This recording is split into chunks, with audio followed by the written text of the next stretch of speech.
Good afternoon, everyone.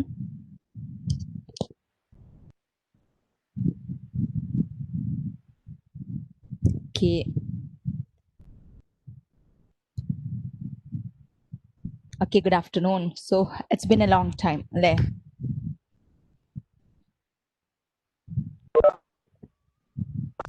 Okay. So is the audio clear to you?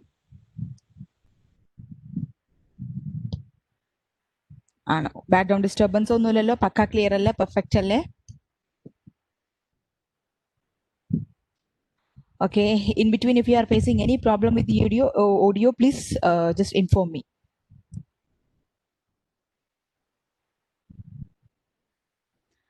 Okay, so first of all, here the people presenting Amalol Bhavam, Arias Nair, Ashley Wilson, Bibitha, Binsi, Gopi Krishnan, Harishankar, Harijit, Jain, Nantini, Naveen, Sachin, Soumya, Sri Lakshmi. Yes. So these are the participants today. So നമ്മൾ section C ആണല്ലോ എടുത്തുകൊണ്ടിരുന്നത്. So we have been taking the section C of part 2, decision analysis, and we have completed our first part, CVP analysis, and marginal analysisലെ കുറച്ച് portions ഒക്കെ നമ്മൾ complete ചെയ്തായിരുന്നു. Full ആയിട്ട് നമ്മൾ complete ചെയ്തിട്ടില്ല. So today we will be starting with this marginal analysis. And ഒരുപാട് നാളായി section C ഞാൻ എടുത്ത് കംപ്ലീറ്റ് ചെയ്തതിന് ശേഷം പിന്നീട് പ്രോഗ്രസ് ഒന്നും ഉണ്ടായിട്ടില്ലല്ലോ. അത് വെച്ചിട്ടല്ലേ stop ചെയ്തുകൊണ്ടിരുന്നിരുന്നേ?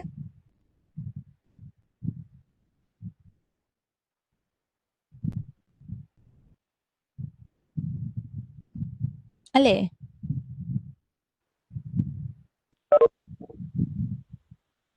Okay,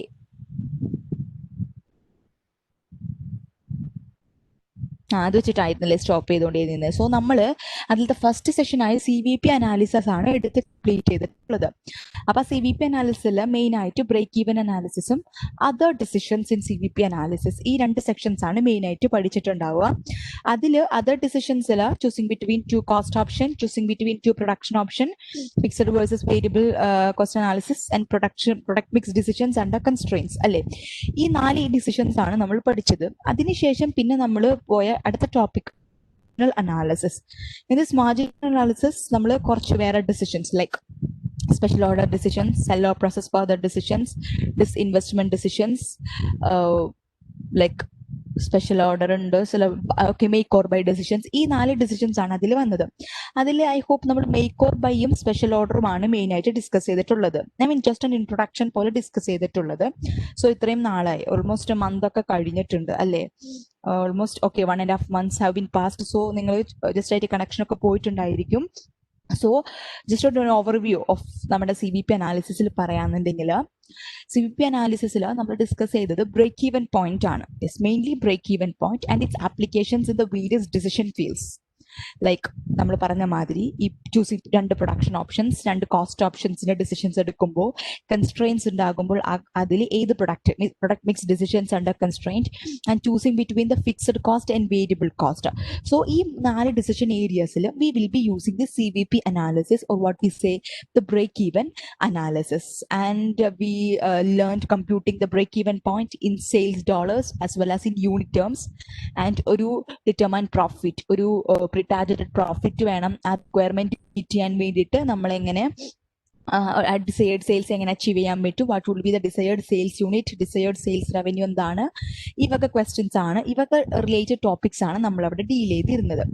so in this marginal analysis V will B dealing out certain decisions. Extra marginal means additional ആയിട്ട് വരുന്ന കുറച്ച് ഡിസിഷൻസ്, അല്ലെങ്കിൽ currently we are having some facilities, some production അതൊക്കെ ഉണ്ട്.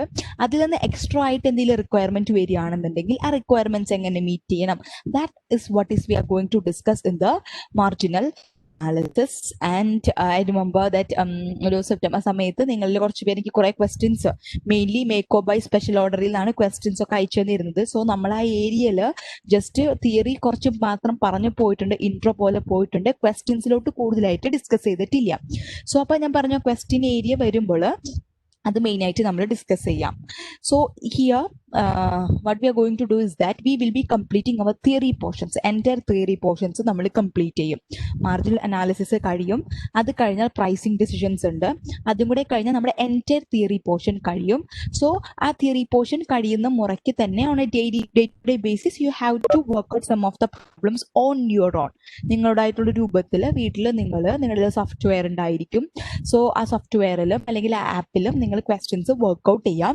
And you will be having doubts, note it down. After the completion of this entire theory class, we will be allotting the sessions to the question answer discussion alone.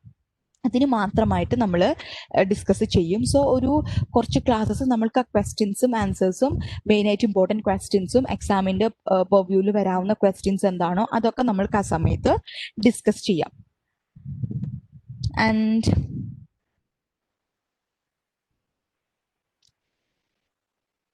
so can we start?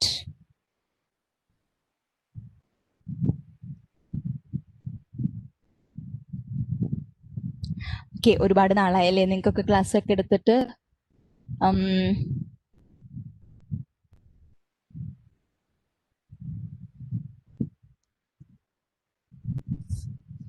So ഹോക്കല്ല എല്ലാവരും practice ചെയ്യുന്നേ?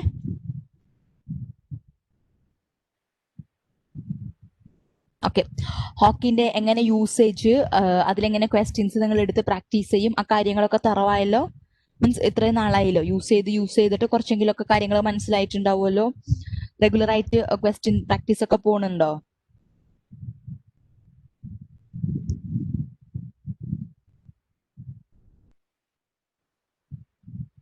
Okay, done. So today we will be starting our class with the topic marginal analysis. So let me just take the topic.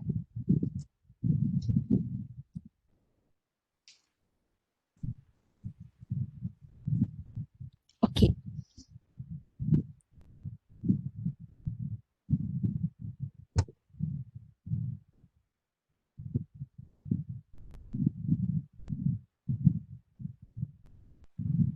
Okay, are you able to see the slides?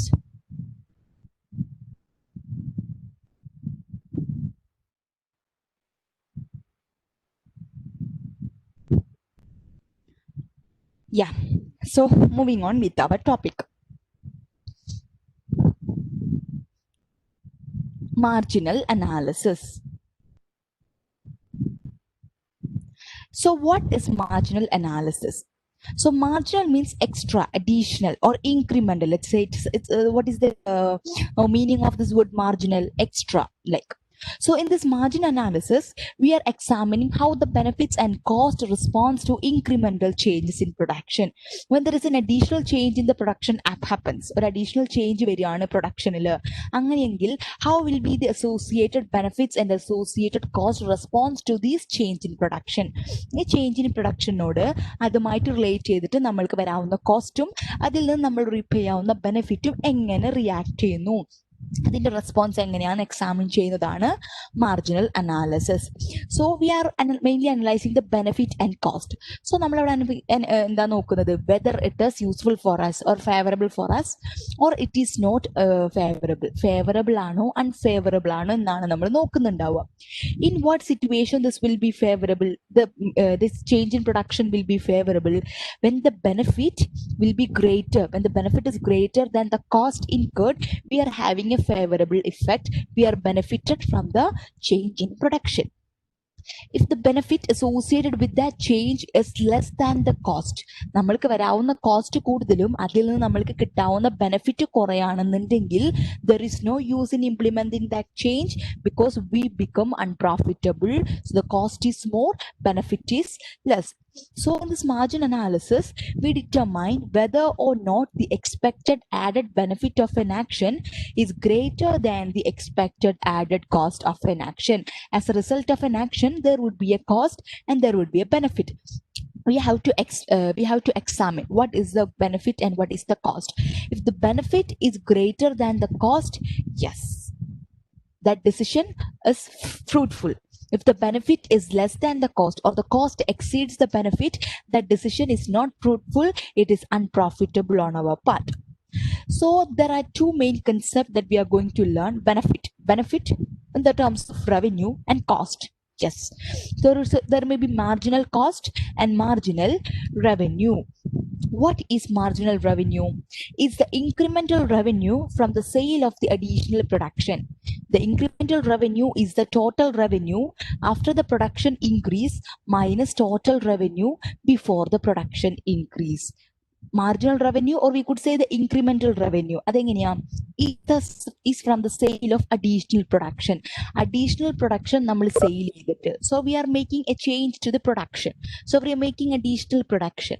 ആ additional production നിന്ന് നമ്മൾക്ക് കിട്ടുന്ന revenue ആണ് marginal revenue, or we could say what, incremental revenue.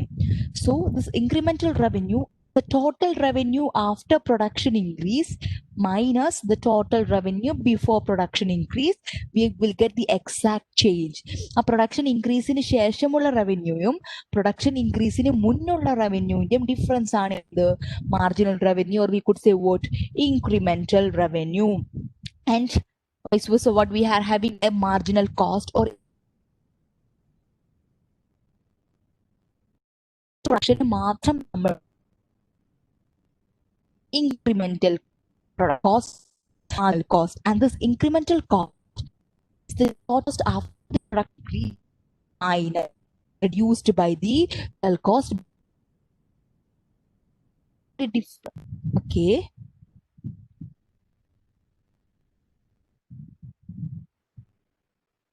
And the audio break.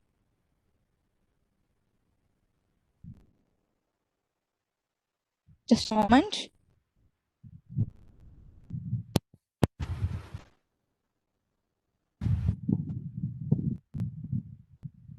ഇപ്പൊ okay ആണോ? Can you hear me clearly?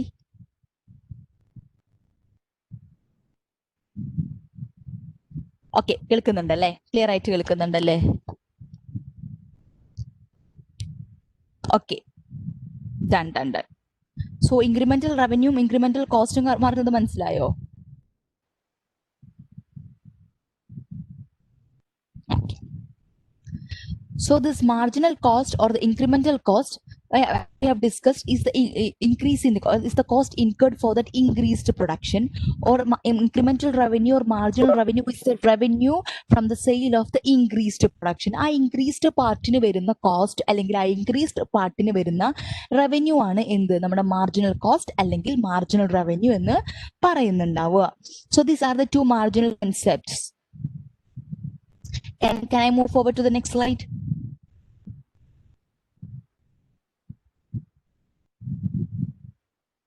Yes. So, and this marginal revenue and marginal analysis, from the questions provided or from the list of information that is available to us, we should be able to identify what are all the relevant information. നമ്മൾക്ക് എന്തൊക്കെ information ആണ് relevant, എന്തൊക്കെ information ആണ് irrelevant എന്ന് തരംതിരിച്ച് മനസ്സിലാക്കാൻ വേണ്ടി പറ്റും. So what are all the relevant information?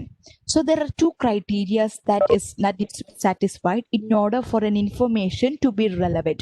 ഒരു information relevant ആകണമെന്നുണ്ടെങ്കിൽ these two criteria must be satisfied. First one, factors that focus on the future are relevant. Events or costs incurred in past cannot be changed and therefore are not relevant. And the future costs are relevant while past costs are irrelevant. Future cost means factors that focus on the future. Future lot implications ulla allengil future lot adine incur avunna cost. Certain costs that we incur in the present will be having certain future implications. Such costs are relevant, but certain costs or certain events which are incurred in the past, incur ചെയ്തിട്ടുള്ളതായിരിക്കും, which is neither have any effect on the present scenario or which is not going to affect our future decisions. Such sunk costs. Such costs are called sunk costs and they are not relevant to our decision making. So future costs are relevant, past costs are irrelevant because they cannot be changed. None of our decisions will be able to reverse those decisions. അല്ലെ, ആ ഒരു കോസ്റ്റിനെ നമ്മൾക്ക് പിന്നീട് reverse ചെയ്യാൻ വേണ്ടി പറ്റില്ല.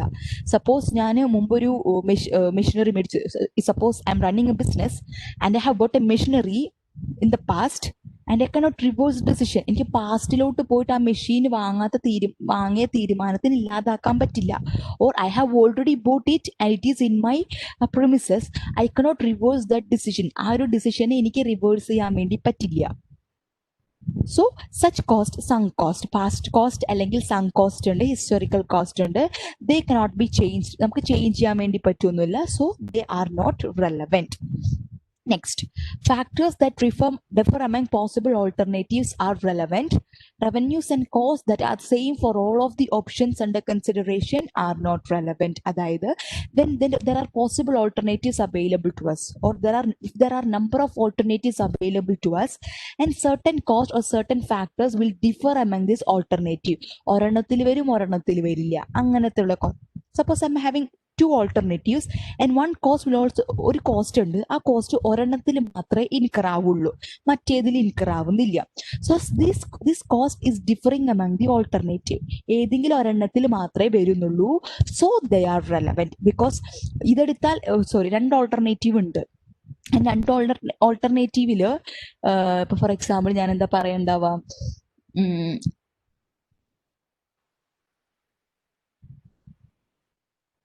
Suppose ഞാനൊരു petrol car എടുത്ത് ഒരു ഡീസൽ കാർ എടുത്തെന്ന് വിചാരിക്കുക. സപ്പോസ് ഐ ബോട്ട് ഓപ്ഷൻസ് ഉണ്ട്, ഒന്ന് പെട്രോൾ കാറും ഒന്ന് ഡീസൽ കാറും ഉണ്ടെന്ന് വിചാരിക്കാം. So I am deciding which car to buy. Petrol മേടിക്കണം, പെട്രോൾ ഉള്ള ഫ്യൂലുള്ള കാർ മേടിക്കണം, ഡീസൽ ഫ്യൂൽ രണ്ടും ഉപയോഗിക്കാവുന്നതല്ല കേട്ടോ. പെട്രോൾ ഒരു ഡീസൽ ഇല്ല, ഓൺലി പെട്രോൾ ഓൺലി ഡീസൽ, ആ ഒരു സിറ്റുവേഷൻ മാത്രമാണ് നമ്മൾ കൺസിഡർ ചെയ്യുക. സോ അപ്പോൾ ഈ പെട്രോൾ കാർ മേടിക്കാന്നെങ്കിൽ I will have to bear the cost of this petrol, അല്ലേ? ഈ ഫ്യൂവൽ കോസ്റ്റ്, ഈ പെട്രോൾ കോസ്റ്റ് ഞാൻ ബെയർ ചെയ്യേണ്ടി വരും. പക്ഷെ ഈ ഒരു കാറിൽ മാത്രമേ ഇത് വരുള്ളൂ. ഞാൻ ഡീസൽ കാർ എടുത്തിട്ടുണ്ടെങ്കിൽ എനിക്ക് പെട്രോളിന്റെ ചാർജ് അവിടെ വരില്ല, നമ്മൾ ഡീസൽ എടുക്കാൻ വേണ്ടി മതി, അല്ലേ? So this cost, certain cost വേണ്ടോ? രണ്ട് ഓൾട്ടർനേറ്റീവില് മാറും. ഓക്കെ, ഫ്യൂവൽ കോസ്റ്റ് എന്ന് പറഞ്ഞൊരു കോസ്റ്റ് സെയിം ആണ്, but petrol is another fuel, diesel is another fuel. അപ്പൊ രണ്ടിലും ഡിഫറൻസ് ഉണ്ട്. അപ്പൊ എന്ത് ചെയ്യും? I will be choosing which എനിക്ക് ഏതാണോ. So this cost of this fuel, ഈ ഒരു ഫ്യൂവലിന്റെ ഈ ഒരു കോസ്റ്റ് ഇത് are differing among these two alternative. അല്ലെങ്കിൽ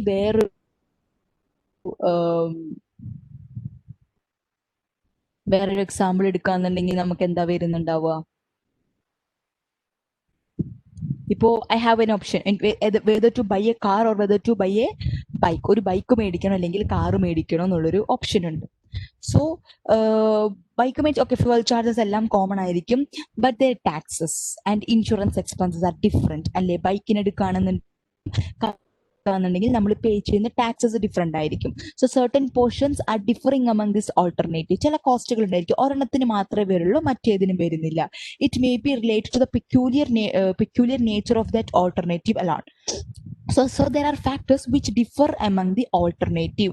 So such factors are relevant. ഇനി ചിലതുണ്ട് ഏതെടുത്താലും സെയിം ആണ്, ഏതെടുത്താലും സെയിം. ഞാൻ പെട്രോൾ കാർ എടുത്താലും ഡീസൽ കാർ എടുത്താലും ചിലപ്പോൾ ടാക്സസ് ഓൾമോസ്റ്റ് അല്ലേ സിമിലർ ആയിരിക്കില്ലേ? ഞാൻ റോഡ് ടാക്സ് പേ ചെയ്യേണ്ടി വരും. സോ റോഡ് ടാക്സ് ഇപ്പൊ കാറിന്റെ വാല്യൂം ആ കാര്യങ്ങളൊക്കെ കൺസിഡർ ചെയ്തിട്ട് എടുക്കുമ്പോൾ it would be the same for this petrol car. ചില കാറുകളുണ്ട്, അതിന്റെ 2 വേരിയൻസ് ഉണ്ട്, പെട്രോൾ വേരിയന്റ് ഉണ്ട്, ഡീസൽ വേരിയന്റ് ഉണ്ട്. I could select which any among them. So ഞാനിതിൽ ഏത് സെലക്ട് ചെയ്താലും ചില കോസ്റ്റ് സെയിം ആയിരിക്കും. Like that what could you say, അതിന്റെ സർവീസ് ചാർജ് ആയിക്കോട്ടെ, അല്ലെങ്കിൽ അതിന്റെ റോഡ് ടാക്സ് പേ ചെയ്യണതായിക്കോട്ടെ, it would be the same for both the alternative. Such costs are not for our decision making. കാരണം നമ്മള് ആ ഡിസിഷൻ നമ്മളൊന്നും അഫക്ട് ചെയ്തില്ല, ഏതെടുത്താലും ഈ കോസ്റ്റ് എന്തായാലും നമുക്ക് ഇൻകർ ആകും. ചില കോസ്റ്റുകൾ ഉണ്ട്, ഒരെണ്ണത്തിൽ മാത്രമേ ഇൻകർ ആവുള്ളൂ, മറ്റേതിൽ ഇൻകർ ആവില്ല. ആ കോസ്റ്റ് നമ്മൾക്ക് റെലവെന്റ് ആണ്. So this is thing, factors that focus on the future are relevant, or future costs are relevant, and factors that differ among the alternatives are relevant. Factors that are same for all the alternatives are not relevant. Are you clear with the relevant information and the factors? So in a question, if namukku information തന്നിരിക്കുന്ന കേസിൽ, if we have to identify, if the question is asking us to identify the relevant information, consider these 2 factors. ഈ 2 ഫാക്ടറെ consider ചെയ്യുക. ഫ്യൂച്ചറിൽ implication ഉണ്ടോ, differ ചെയ്യുന്ന alternative സൈഡിന്റെ ഇടയിൽ differ ചെയ്യുന്ന cost ആണോ നോക്കുക. If it is like that, yes, take it as relevant. If it is not like that, keep it aside. അതിനെ നമ്മൾ റെലവെന്റ് ഇൻഫോർമേഷനിൽ എടുക്കാൻ വേണ്ടി പാടില്ല. Clear? Okay, the next is the differential and incremental cost. Differential cost and incremental cost.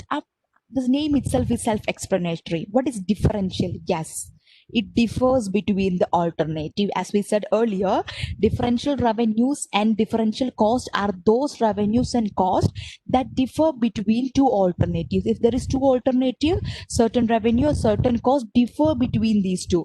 ഒരെണ്ണത്തിൽ ഉണ്ടാവും, ഒരെണ്ണത്തിൽ ഉണ്ടാവില്ല. അങ്ങനത്തെ ആണ് നമ്മൾ ഡിഫറൻഷ്യൽ റവന്യൂസ് അല്ലെങ്കിൽ ഡിഫറൻഷ്യൽ കോസ്റ്റ് എന്ന് പറയുന്നുണ്ടാവാം. And what is incremental revenues and cost? Incremental means additional, extra. So this incremental revenues and incremental cost are revenues and cost incurred additionally as a result of an activity.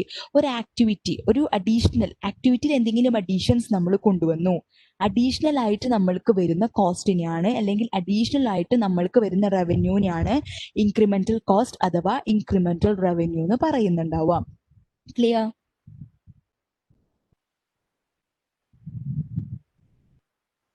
Okay, can I move forward with the next slide?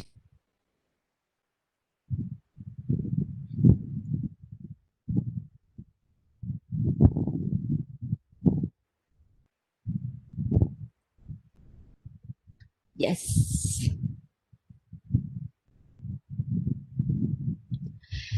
So next kind of cost we are going to study is avoidable cost, unavoidable cost, sunk cost. So the names of these costs are itself self-explanatory. Avoidable and that can be avoided. Certain costs which can be avoided are called avoidable cost. അതായത് avoided ആവുന്നത് എപ്പോഴാണ്?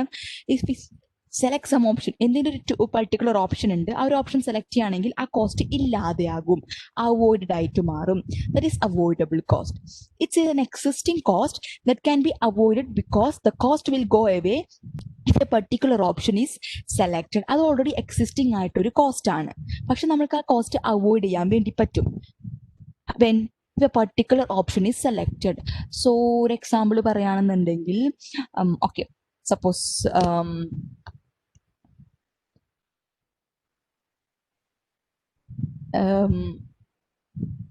what we could say, okay, suppose I'm having a refrigerator ഉണ്ട്, ഒരു fridge ഉണ്ട്. So ആ ഫ്രിഡ്ജിന് okay cooler facility ഒക്കെ ഉണ്ട് എന്ന് വിചാരിക്കാം. സോ എക്സിസ്റ്റിംഗ് ആയിട്ട് നമ്മൾ അതിന് എപ്പോഴും ചില ഫ്രിഡ്ജസും ചില ഇലക്ട്രോണിക് എക്യുപ്മെന്റ്സ് ഉണ്ടെങ്കിൽ റെഗുലർ മെയിൻ്റെനൻസ് നമ്മൾ നടത്തിക്കൊണ്ടേ ഇരിക്കണം. സോ നമ്മൾ എക്സിസ്റ്റിംഗ് ആയിട്ട് അങ്ങനെ ചെയ്യുന്നൊരു കോസ്റ്റ് ആണ്. Suppose if an option is provided to us, അത് നിങ്ങൾ റീപ്ലേസ് ചെയ്തിട്ടുണ്ടെങ്കിൽ ഇത്ര കാലത്തേക്ക് നിങ്ങൾക്ക് ആ സർവീസ് ഒന്നും ചെയ്യേണ്ട ആവശ്യമൊന്നുമില്ല. ഇറ്റ് ഇസ് ഓക്കെ, ആ സർവീസിന്റെ ആവശ്യമില്ല എന്നുണ്ടെങ്കിൽ if we select that particular option, this existing cost will get eliminated. ഈ എക്സിസ്റ്റിംഗ് കോസ്റ്റ് എന്തായിരിക്കും? എലിമിനേറ്റ് ആയി പോകും. That is avoidable cost. Avoidable cost it's already N existing cost, ഇപ്പൊ നിലവിലുള്ള ഒരു കോസ്റ്റ് ആണ്, പക്ഷേ that cost will be avoided or the cost will go away if A particular option is selected. എന്തെങ്കിലും ഒരു പർട്ടിക്കുലർ ഡിസിഷൻ എടുക്കുന്നതനുസരിച്ചിട്ട് ഈ cost avoid ആയി പോകുകയാണെന്നുണ്ടെങ്കിൽ costs are called avoidable cost and they are relevant to decision making because they differ among the alternative. ഇതേപോലെ തന്നെ പോകാൻ തീരുമാനിച്ചാൽ okay, ആ cost continue ചെയ്യും. മറ്റേ ഓപ്ഷൻ സെലക്ട് ചെയ്യാൻ തീരുമാനിച്ച ആ കോസ്റ്റ് ഇല്ലാതെയാകും. So it is differing between this alternative. So they are relevant to decision making. And then next we have the unavoidable cost. Unavoidable cost എന്താ? It's an expenditure that cannot be avoided and will not go away course of action is taken. അതൊരു expenditure ആണ്, അതൊരിക്കലും avoid ചെയ്യാൻ പറ്റില്ല, ഒരിക്കലും ഇല്ലാതാകുകയുമില്ല. That will not go away. എന്ത് action തിരഞ്ഞെടുത്താലും ആ കോസ്റ്റ് നമ്മൾക്ക് അവിടെ ഇൻക്രീ ആവുക തന്നെ ചെയ്യും. They will not be avoided, they could not be avoided under any of the circumstance. Such costs are called unavoidable cost and they are not relevant to the decision making. നമ്മുടെ decision മേക്കിങ്ങിൽ യാതൊരു റെലവൻസും ഇല്ല, കാരണം ഏത് option എടുത്താലും ഇത് ഇതേപോലെ തന്നെ ആയിരിക്കും. They are same between the different alternative. ഈ ഏത് ഓൾട്ടർനേറ്റീവ് സെലക്ട് ചെയ്താലും, ഏത് ഡിസിഷൻ എടുത്താലും, ഏത് ഓപ്ഷൻ സെലക്ട് ചെയ്താലും ഈ കോസ്റ്റ് അവിടെ സെയിം തന്നെയായിട്ട് ഇരിക്കുമെങ്കിൽ such costs are unavoidable cost and they are not relevant to the decision making. Clear?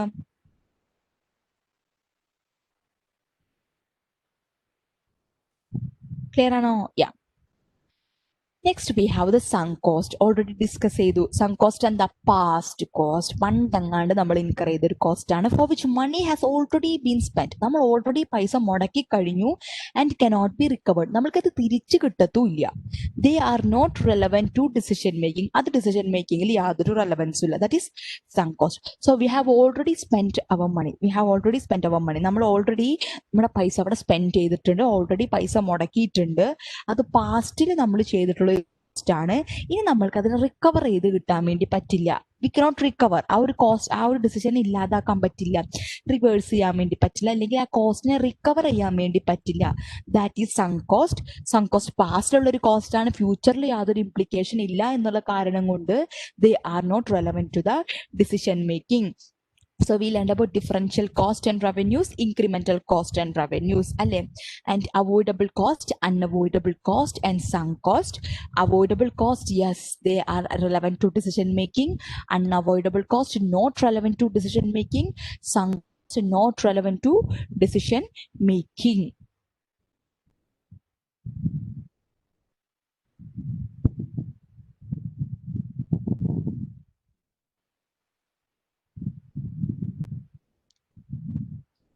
Okay, so can I move forward with the next slides?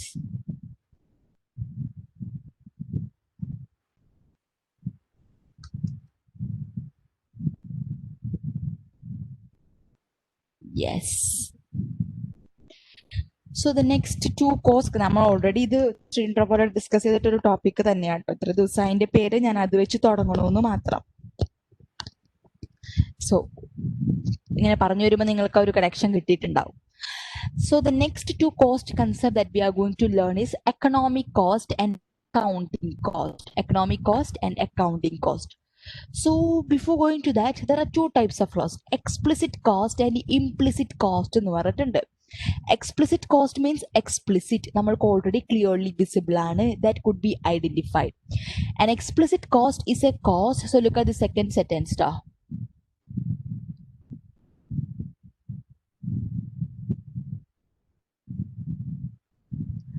Okay, an explicit cost is a cost that can be identified and accounted for.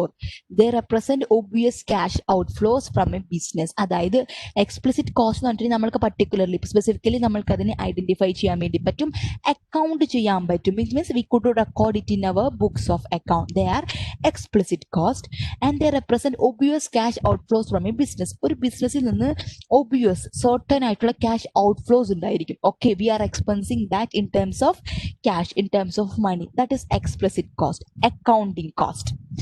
Then there is implicit cost. Implicit cost or implied cost നമ്മൾക്ക് പറയാൻ വേണ്ടി പറ്റും. That does not appear in the income statement, but it affects the company's net income just as it were in the income statement. Implicit cost എന്താ? implied cost ആണ്. implied നേരിട്ട് നമ്മൾക്കില്ല, but it is already implied. അതിലിങ്ങനെ included ആയിട്ടുള്ള ഒരു കാര്യം implied cost ആയിരിക്കും. But that will not be appearing in any of our accounting records. നമ്മുടെ accounting റെക്കോർഡ്സിലും ആ ഒരു കോസ്റ്റ് അപ്പിയർ ആവില്ല, പക്ഷെ it will be our net income. So but it will effect നമ്മുടെ നെറ്റ് ഇൻകത്തിന് അതെന്തായാലും അഫക്ട് ചെയ്യും. എങ്ങനെ? അത് ഓൾറെഡി ഇൻകം സ്റ്റേറ്റ്മെന്റിൽ ഉണ്ട് എന്നുള്ള പോലെ തന്നെ നമ്മുടെ നെറ്റ് ഇൻകത്തിനെ അത് എഫക്ട് ചെയ്യും. For example, that is opportunity cost, implied cost. That is actually അങ്ങനെ ഒരു കോസ്റ്റ് നമ്മൾ ക്യാഷ് ആയിട്ട് ഇൻകർ ചെയ്യുന്നില്ല, അല്ലെങ്കിൽ അങ്ങനെ ഒരു കോസ്റ്റ് നമ്മുടെ ഇൻകം സ്റ്റേറ്റ്മെന്റ്സിലോ ബുക്സ് ഓഫ് അക്കൗണ്ട്സിലോ റിപ്പോർട്ട് ചെയ്യുന്നില്ല, but it is affecting the net income. Net ഇൻകത്തിനെ എഫക്ട് ചെയ്യുന്നുണ്ട്. എക്സാമ്പിൾ പറയുന്നത് എന്താ? Opportunity cost is an implied cost. What is an opportunity cost? An opportunity cost is the benefit that would have been gained from an alternative use of the same resource.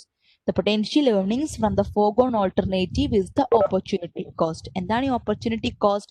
That could have been gained from an alternative use of the same resource. ഒരു resource ഉണ്ട്, ആ ഒരു resource മണി ആയിക്കോട്ടെ, capital ആയിക്കോട്ടെ, മണി ആയിക്കോട്ടെ, machine ആയിക്കോട്ടെ, or whatever it may be, whatever resource it could be, if it is having an alternative resource, എന്തെങ്കിലും ഒരു ഓൾട്ടർനേറ്റീവ് ആയിട്ടുള്ള യൂസ് ഉണ്ടെന്നുണ്ടെങ്കിൽ ദ മണി ബെനിഫിറ്റ്, ആ ഒരു ഓൾട്ടർനേറ്റീവ് യൂസിൽ നിന്ന് നമ്മൾക്ക് ഗെയിൻ ചെയ്യാവുന്ന ബെനിഫിറ്റ് ആണ് എന്ത്? ഓപ്പർച്യൂണിറ്റി കോസ്റ്റ് എന്ന് പറയുന്നത്. So there are two alternative. ഒരു കാര്യമുണ്ട്, എൻ്റെ കയ്യിലുണ്ട്, ആ പൈസ എനിക്ക് രണ്ട് രൂപത്തിൽ സ്പെൻഡ് ചെയ്യാം. ഒരു ലൈക്ക് ഒരു സേവിങ്സ് ഡെപ്പോസിറ്റിൽ ഇടാം, അല്ലെങ്കിൽ എനിക്കൊരു ഒരു ഷെയറിൽ മാർക്കറ്റിൽ കൊണ്ടുപോയിട്ട് എനിക്ക് ഇൻവെസ്റ്റ് ചെയ്യാം. ഓക്കെ, സോ സേവിങ്സ് ഞാൻ എന്ത് ചെയ്യും? സേവിങ്സ് ഇൻവെസ്റ്റ് ചെയ്യുകയാണെന്നുണ്ടെങ്കിൽ, സോ നെക്സ്റ്റ് ഓൾട്ടർനേറ്റീവ് യൂസ്, ഈ ഒരു റിസോഴ്സിന്റെ ഓൾട്ടർനേറ്റീവ് യൂസ് എന്താണ്? Depositing it in the savings bank account അല്ലേ? What could be the benefit from that savings bank deposit? The interest അല്ലേ? So I am sacrificing this income അല്ലേ? ആ ഒരു interest sacrifice ചെയ്തിട്ട് ഞാൻ എൻ്റെ പൈസ എവിടെയാ? ഷെയർ മാർക്കറ്റിൽ കൊണ്ട് ഇൻവെസ്റ്റ് ചെയ്യാണ്. So that interest from the savings bank account which I could have gained when I made that decision represents an opportunity cost of my investment in the share market. ഞാൻ share market invest ചെയ്തതിന്റെ opportunity cost എന്താണ്? ആ savings bank ഡെപ്പോസിറ്റിൽ നിന്ന് എനിക്ക് കിട്ടാവുന്ന interest. It's A potential earnings from the forgone alternative. ആ forgone ചെയ്ത വേണ്ടാന്ന് വെച്ച ആ ഓൾട്ടർനേറ്റീവിൽ നിന്ന് നമ്മൾക്ക് കിട്ടാവുന്ന ഏർണിങ്സ് ആണ് എന്ത്? Opportunity cost. So in this accounting perspective we only consider this explicit cost. Explicit കോസ്റ്റുകൾ മാത്രമേ കൺസിഡർ ചെയ്യുള്ളൂ.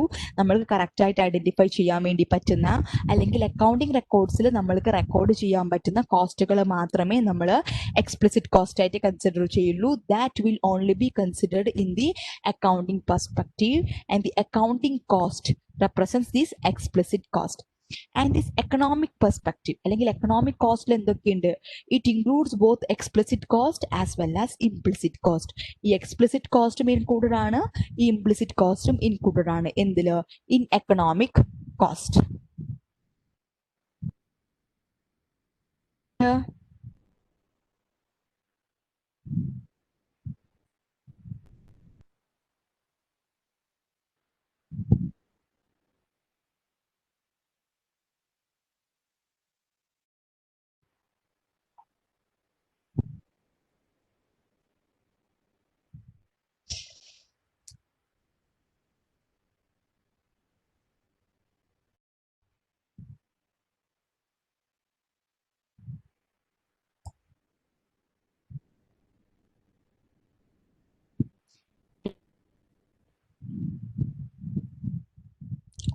I hope you are taking lecture notes അല്ലേ?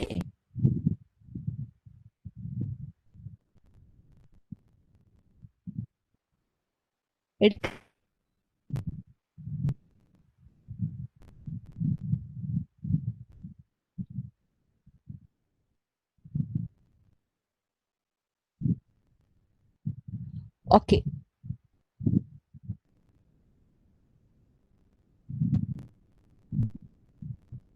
So this is the explicit cost, implicit cost, ആ വക കാര്യങ്ങളൊക്കെ.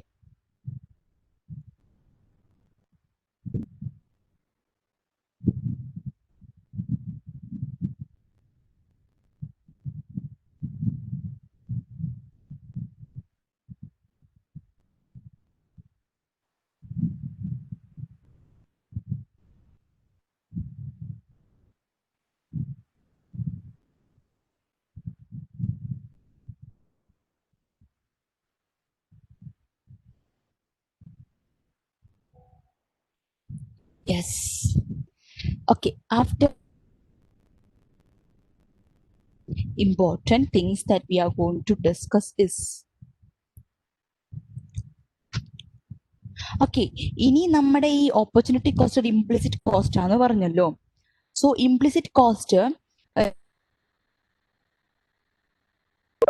decision making both this implicit cost as well as the explicit cost.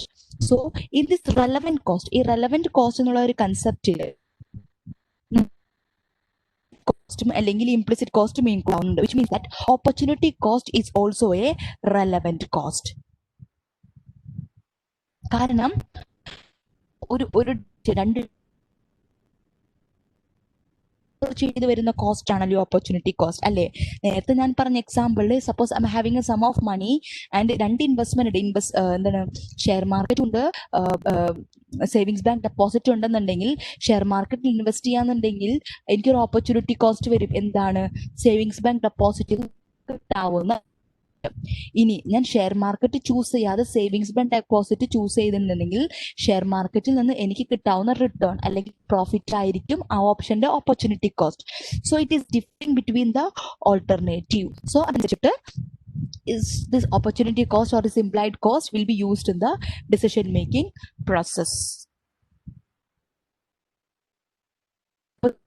എപ്പോഴായിരിക്കും opportunity cost ഉണ്ടാവുക? When there is a constraint ഉണ്ടാവുക. സപ്പോസ് എനിക്ക് എൻ്റെ ഒരു 100,000 റുപ്പീസ് ഉണ്ട്. ഈ 100,000 റുപ്പീസ് ഫുള്ളായിട്ട് സേവിങ്സ് ഡെപ്പോസിറ്റിലും ഇൻവെസ്റ്റ്മെന്റിലും ഒരുമിച്ചിടാൻ വേണ്ടി പറ്റില്ല. കൺസ്ട്രെയിന്റ് ആയിട്ട് റിവോഴ്സ് ഇതിനൊക്കെ ഒരു മിനിമം സേവിങ്സിൽ ഉണ്ടെങ്കിൽ 100,000 മിനിമം വേണം. ഇൻവെസ്റ്റ്മെന്റിൽ കൊടുക്കണമെന്നുണ്ടെങ്കിലും 100,000 മിനിമം വേണമെന്ന് റിക്വയർമെന്റ് ഉണ്ടെങ്കിൽ I am only having this 100,000 with me. ഇപ്പൊ രണ്ടിലും ഇടാൻ വേണ്ടി പറ്റില്ല. സപ്പോസ് ഇത് 200,000 കയ്യിലുണ്ടെന്നുണ്ടെങ്കിൽ ഓക്കെ, എനിക്ക് ഇവിടെ ഇടാം അവിടെ ഇടാം. I am having A constraint അല്ലേ, എൻ്റെ റിസോഴ്സ്, എൻ്റെ കയ്യിലുള്ള റിസോഴ്സ് ലിമിറ്റഡ് ആണ് അല്ലെങ്കിൽ അത് കൺസ്ട്രെയിന്റ് ആണ്. So when there is limitation to the resource, when there is constraint to the resource, ആ ഒരു സിറ്റുവേഷനിൽ മാത്രമേ എന്ത് വരുന്നുള്ളൂ? ഓപ്പർച്യൂണിറ്റി കോസ്റ്റ് എക്സിസ്റ്റ് ചെയ്യുന്നുള്ളൂ. ഇപ്പം എൻ്റെ ഇഷ്ടം പോലെ മണിയുണ്ട്, അങ്ങനെ അളന്നിട്ടൊന്നുമില്ല. അപ്പം എനിക്ക് ഇഷ്ടം കുറച്ച് ഇൻവെസ്റ്റ്മെന്റിലൂടെ സേവിങ്സിലൂടെ എങ്ങനെ വേണമെങ്കിലും എനിക്ക് യൂസ് ചെയ്യാം. So I am not having any resource constrain. So in this case I will not be having any opportunity cost in any of the alternative.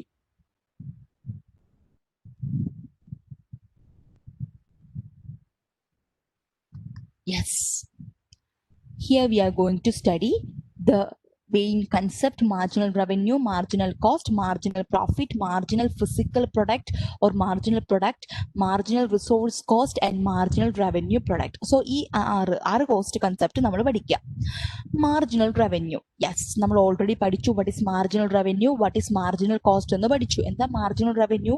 അല്ലെങ്കിൽ വേറൊരു പേരും കൂടെ പഠിച്ചു, which is incremental revenue, which is the additional revenue from the additional sales അല്ലേ. It's the revenue from the sale of the additional production. അല്ലെങ്കിൽ the total revenue after the production increase minus the total revenue before the production increase, we will be getting what? The marginal revenue. The addition to the total revenue gained by increasing production and sales by 1 unit. സെയിൽസും പ്രൊഡക്ഷനും ഒരു unit വെച്ച് increase ചെയ്യാണ് അല്ലെങ്കിൽ additions വരികയാണെന്നുണ്ടെങ്കിൽ what is the change in the revenue, what is the extra revenue or what is the incremental revenue that you are getting represents the marginal revenue. Marginal cost, the addition to total cost incurred by increasing production by 1 unit. Production ഒരു unit നമ്മൾ increase ചെയ്യുകയാണെന്നുണ്ടെങ്കിൽ what is the extra അല്ലെങ്കിൽ addition to the total cost, that addition represents what? The marginal cost. Then we have what? Marginal profit. Profit എന്താ? Profit is always the difference between the revenue and cost അല്ലേ. Revenue, when the revenue exceeds the cost, you are having a profit.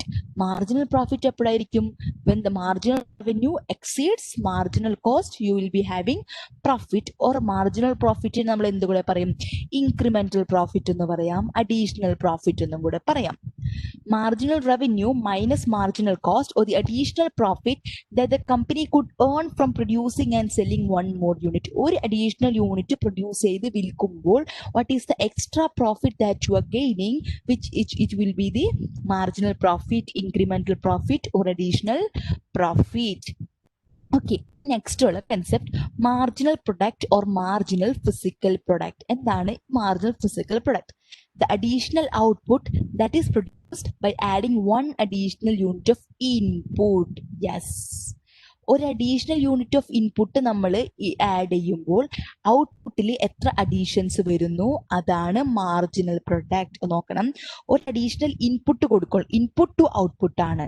So when I M adding one additional input, suppose എൻ്റെ input ഒരു labour ആണെന്ന് വിചാരിച്ചോ, എൻ്റെ കയ്യിൽ ഇപ്പോൾ ഒരു 10 labours ഉണ്ട്. ആ 10 ലേബേഴ്സ് കൂടെ 100 യൂണിറ്റ്സ് ആണ് പ്രൊഡ്യൂസ് ചെയ്യുന്നത്. സോ ഞാൻ ആ 10 ലേബേഴ്സിന്റെ കൂട്ടത്തിൽ ഒരു ലേബറിനും കൂടെ ആഡ് ചെയ്തു. 11 ലേബറായിട്ട് മാറ്റിയപ്പോൾ 100 എന്നുള്ളത് 110 മാറി എന്ന് കരുതുക. So the addition as a result of an additional input to the production എന്തോ ആവാം അല്ലെ, മെറ്റീരിയൽ ആകാം, ലേബർ ആവാം, അല്ലെങ്കിൽ മണി ആവാം, എന്തെങ്കിലും ആവാം. So when I M adding additional input, what is the effect in the output. So the additional output that is produced by adding one additional unit of input. ഒരു additional laborന് ഞാൻ കൊടുത്തപ്പോൾ എൻ്റെ ഔട്ട്പുട്ടിൽ ഒരു 10 യൂണിറ്റ് എക്സ്ട്രാ ആയിട്ട് വന്നു. So that represents what? Marginal product or marginal physical product. ഇനി അടുത്തത് മാർജിനൽ റിസോഴ്സ് കോസ്റ്റ് ഉണ്ട്. എന്താ marginal resource cost? The change in the total cost that results from using one additional unit of a resource അല്ലെങ്കിൽ one additional unit of an input. ഒരു additional unit of an input അല്ലെങ്കിൽ additional unit of a resource നമ്മൾ use ചെയ്യുമ്പോൾ നമ്മുടെ total കോസ്റ്റിൽ എത്ര change വന്നു? അതാണ് marginal resource cost. Here the change in the total cost from what the result of from using one additional unit of a resource, one additional unit of an input use ചെയ്യുമ്പോൾ total cost വരുന്ന change, that is marginal resource cost. Next, marginal revenue product. So marginal physical product ഉണ്ട്, marginal revenue product ഉണ്ട്. Marginal revenue product എന്താ? The change in total revenue that arises from using one additional unit of a resource. ഒരു additional unit of a resource use ചെയ്യുമ്പോൾ നമ്മുടെ total റവന്യൂവിൽ എത്ര change വന്നു? അതാണ് മാർജിനൽ റവന്യൂ പ്രൊഡക്റ്റും. മാർജിനൽ റിസോഴ്സ് കോസ്റ്റ് എത്രയാ? ഒരു അഡീഷണൽ യൂണിറ്റ് ഓഫ് റിസോഴ്സ് നമ്മൾ യൂസ് ചെയ്യുമ്പോൾ ടോട്ടൽ കോസ്റ്റിൽ വന്ന ചേഞ്ചും. മാർജിനൽ ഫിസിക്കൽ പ്രൊഡക്റ്റ് എന്താ പറയുന്നത്? ഒരു അഡീഷണൽ യൂണിറ്റ് ഓഫ് ഇൻപുട്ട് ഔട്ട്പുട്ടിൽ എത്രമാത്രം ചേഞ്ച് വന്നു? അതാണ് marginal physical product or marginal product. Are you clear with these 6 terminologies?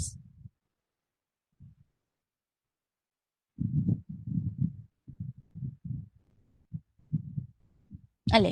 So never get confused with this marginal physical product, marginal revenue. ഇവിടെ നോക്കുക, revenue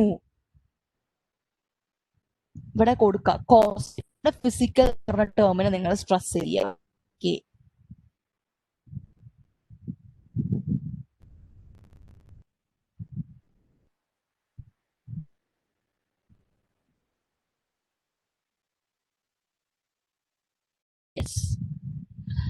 marginal revenue and marginal cost.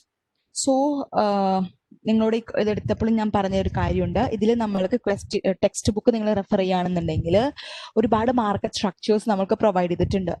നമ്മൾ നമ്മുടെ +2 ക്ലാസ്സസിൽ പഠിച്ചിട്ടുണ്ടെങ്കിൽ എന്താ +2 ക്ലാസ്സസിൽ എക്കണോമിക്സ് പഠിച്ചിട്ടുണ്ടെങ്കിൽ അതിൽ നമ്മൾ perfect competition, monopolistic competition, monopoly, oligopoly എന്നൊക്കെ പറഞ്ഞിട്ട് ഒരുപാട് മാർക്കറ്റ് സ്ട്രക്ചേഴ്സ് പഠിച്ചിട്ടുണ്ടായിരിക്കും. ആൻഡ് നമ്മൾ ഡിഗ്രി ക്ലാസ്സസിൽ മാർക്കറ്റിംഗ് ഒക്കെ പഠിച്ച കേസിലൊക്കെ ആണെങ്കിൽ you may have learn such things. So അതിൻ്റെ കുറച്ച് കാര്യങ്ങൾ ഇവിടെ നമ്മൾക്ക് പഠിക്കാൻ വേണ്ടിയിട്ടുണ്ട്. So relating to this marginal revenue and marginal cost, nothing new, പുതുതായിട്ടൊന്നുമില്ല, അതിനെ തന്നെ ജനറലൈസ്ഡ് ആയിട്ട് പറയുന്നു. So whatever it may be, അതിൻ്റെ എല്ലാത്തിൻ്റെയും ടോട്ടൽ എന്താ പറയുക, ഒരു ക്യാപ്സ്യൂൾ പരുവമാണ് കൊടുത്തിരിക്കുന്നത്. Output should be planned. So that output should be planned.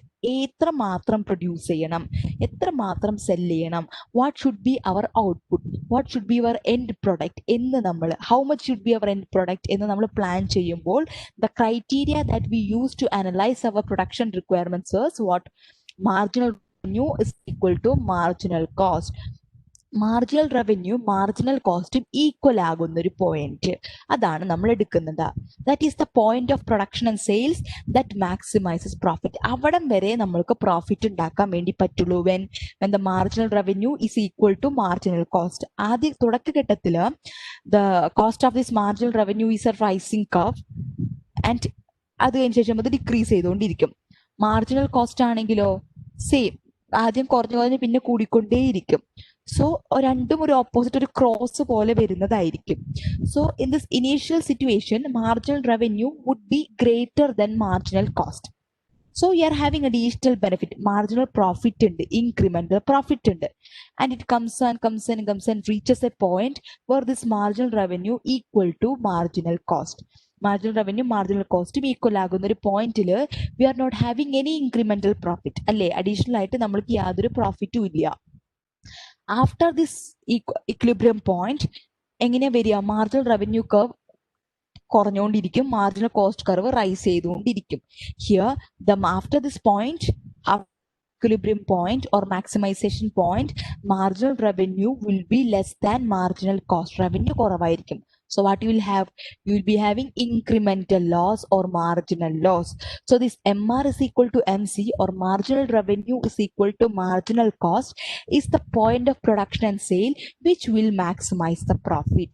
ഈ ഒരു പോയിന്റിന് ശേഷം നമ്മൾ സെയിൽ ചെയ്യാൻ തുടങ്ങിയാൽ അല്ലെങ്കിൽ പ്രൊഡ്യൂസ് ചെയ്യാൻ വേണ്ടി തുടങ്ങിയിട്ടുണ്ടെങ്കിൽ we will be incurring loss on every unit of production or every unit of product that we sell.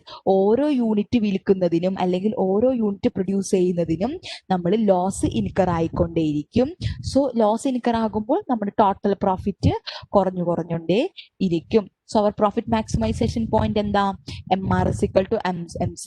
Producing or selling beyond that point is not profitable. It will incur losses and decreases our profit. Production should stop at the point where marginal revenue equals marginal cost, because if it expands beyond this point, the increasing marginal cost of production will rise above the marginal revenue and profit will decline. So ആ ഒരു പോയിന്റിൽ നമ്മൾ production stop ചെയ്യണം. അതിന് means അതിനും കഴിഞ്ഞിട്ട് നമ്മൾ expand ചെയ്യാൻ തീരുമാനിച്ചിട്ടുണ്ടെങ്കിൽ മാർജിനൽ കോസ്റ്റ് കൂടും, മാർജിനൽ റവന്യൂ കുറയും, നമ്മുടെ profit decline chain, whether it is perfect competition, whether it is monopolistic competition, oligopolistic competition, or monopoly structure, whatever it may be, this MR is equal to MC is the profit maximization point. Adine munnathe point, okay, we are having excess profit. After that point, we are having losses, incremental losses. Clear?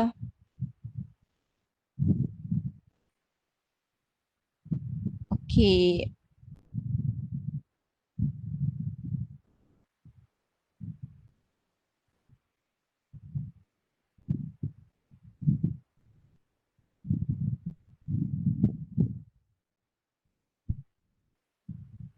Next.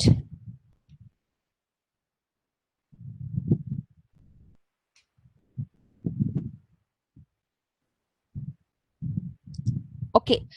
Marginal cost പോലെ തന്നെ അടുത്തൊരു concept ആണ് നമ്മുടെ average cost എന്ന് പറയുന്നുണ്ടാവുക. Average cost നമുക്കറിയാലോ, total cost divided by the total number of units you will be getting what? Average cost. Average cost and the total cost. This total cost, there may be variable cost and there may be fixed cost, or whatever it may cost may be, add up all the cost, divide by the total number of units, you will get what? The average cost. And this average cost, I told you that in this cost mainly we are having two components, fixed cost und variable cost und. So average cost lum adepol thane average fixed cost und average variable cost und. Endayirikkum average fixed cost? Total fixed cost divided by total units average fixed cost kittum. Total variable cost divided by total units namukku endu kittum? Average variable cost kittum. And all total cost, total fixed cost plus total variable cost divided by total units, you will get the average total cost. Allengil average total cost is equal to average fixed cost plus average variable cost.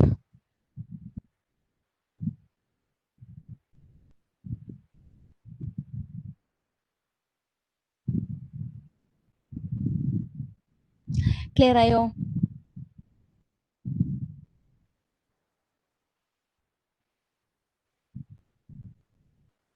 Okay.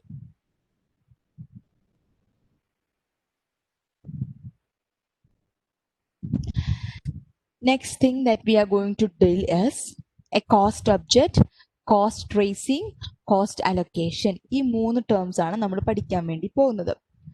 So cost object means any item or any activity for which cost can be measured. എന്തെങ്കിലും ഒരു item ആയിരിക്കാം, അല്ലെങ്കിൽ എന്തെങ്കിലും ഒരു activity ആയിരിക്കാം, action ആയിരിക്കാം, അതിന് cost നമ്മൾക്ക് മെഷർ ചെയ്യാൻ വേണ്ടി പറ്റുമെങ്കിൽ it is A cost object.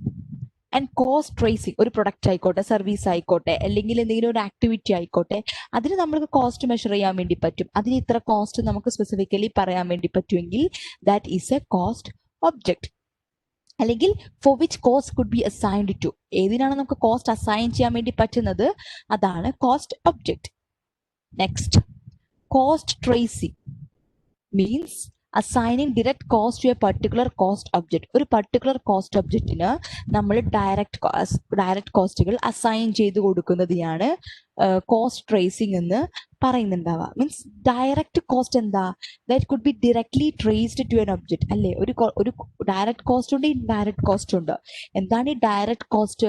നമുക്ക് ഡയറക്ട്ലി ഐഡന്റിഫൈ ചെയ്യാൻ പറ്റും, അതിൽ ട്രേസ് ചെയ്യാൻ പറ്റുന്ന കോസ്റ്റ് ആണ് direct cost.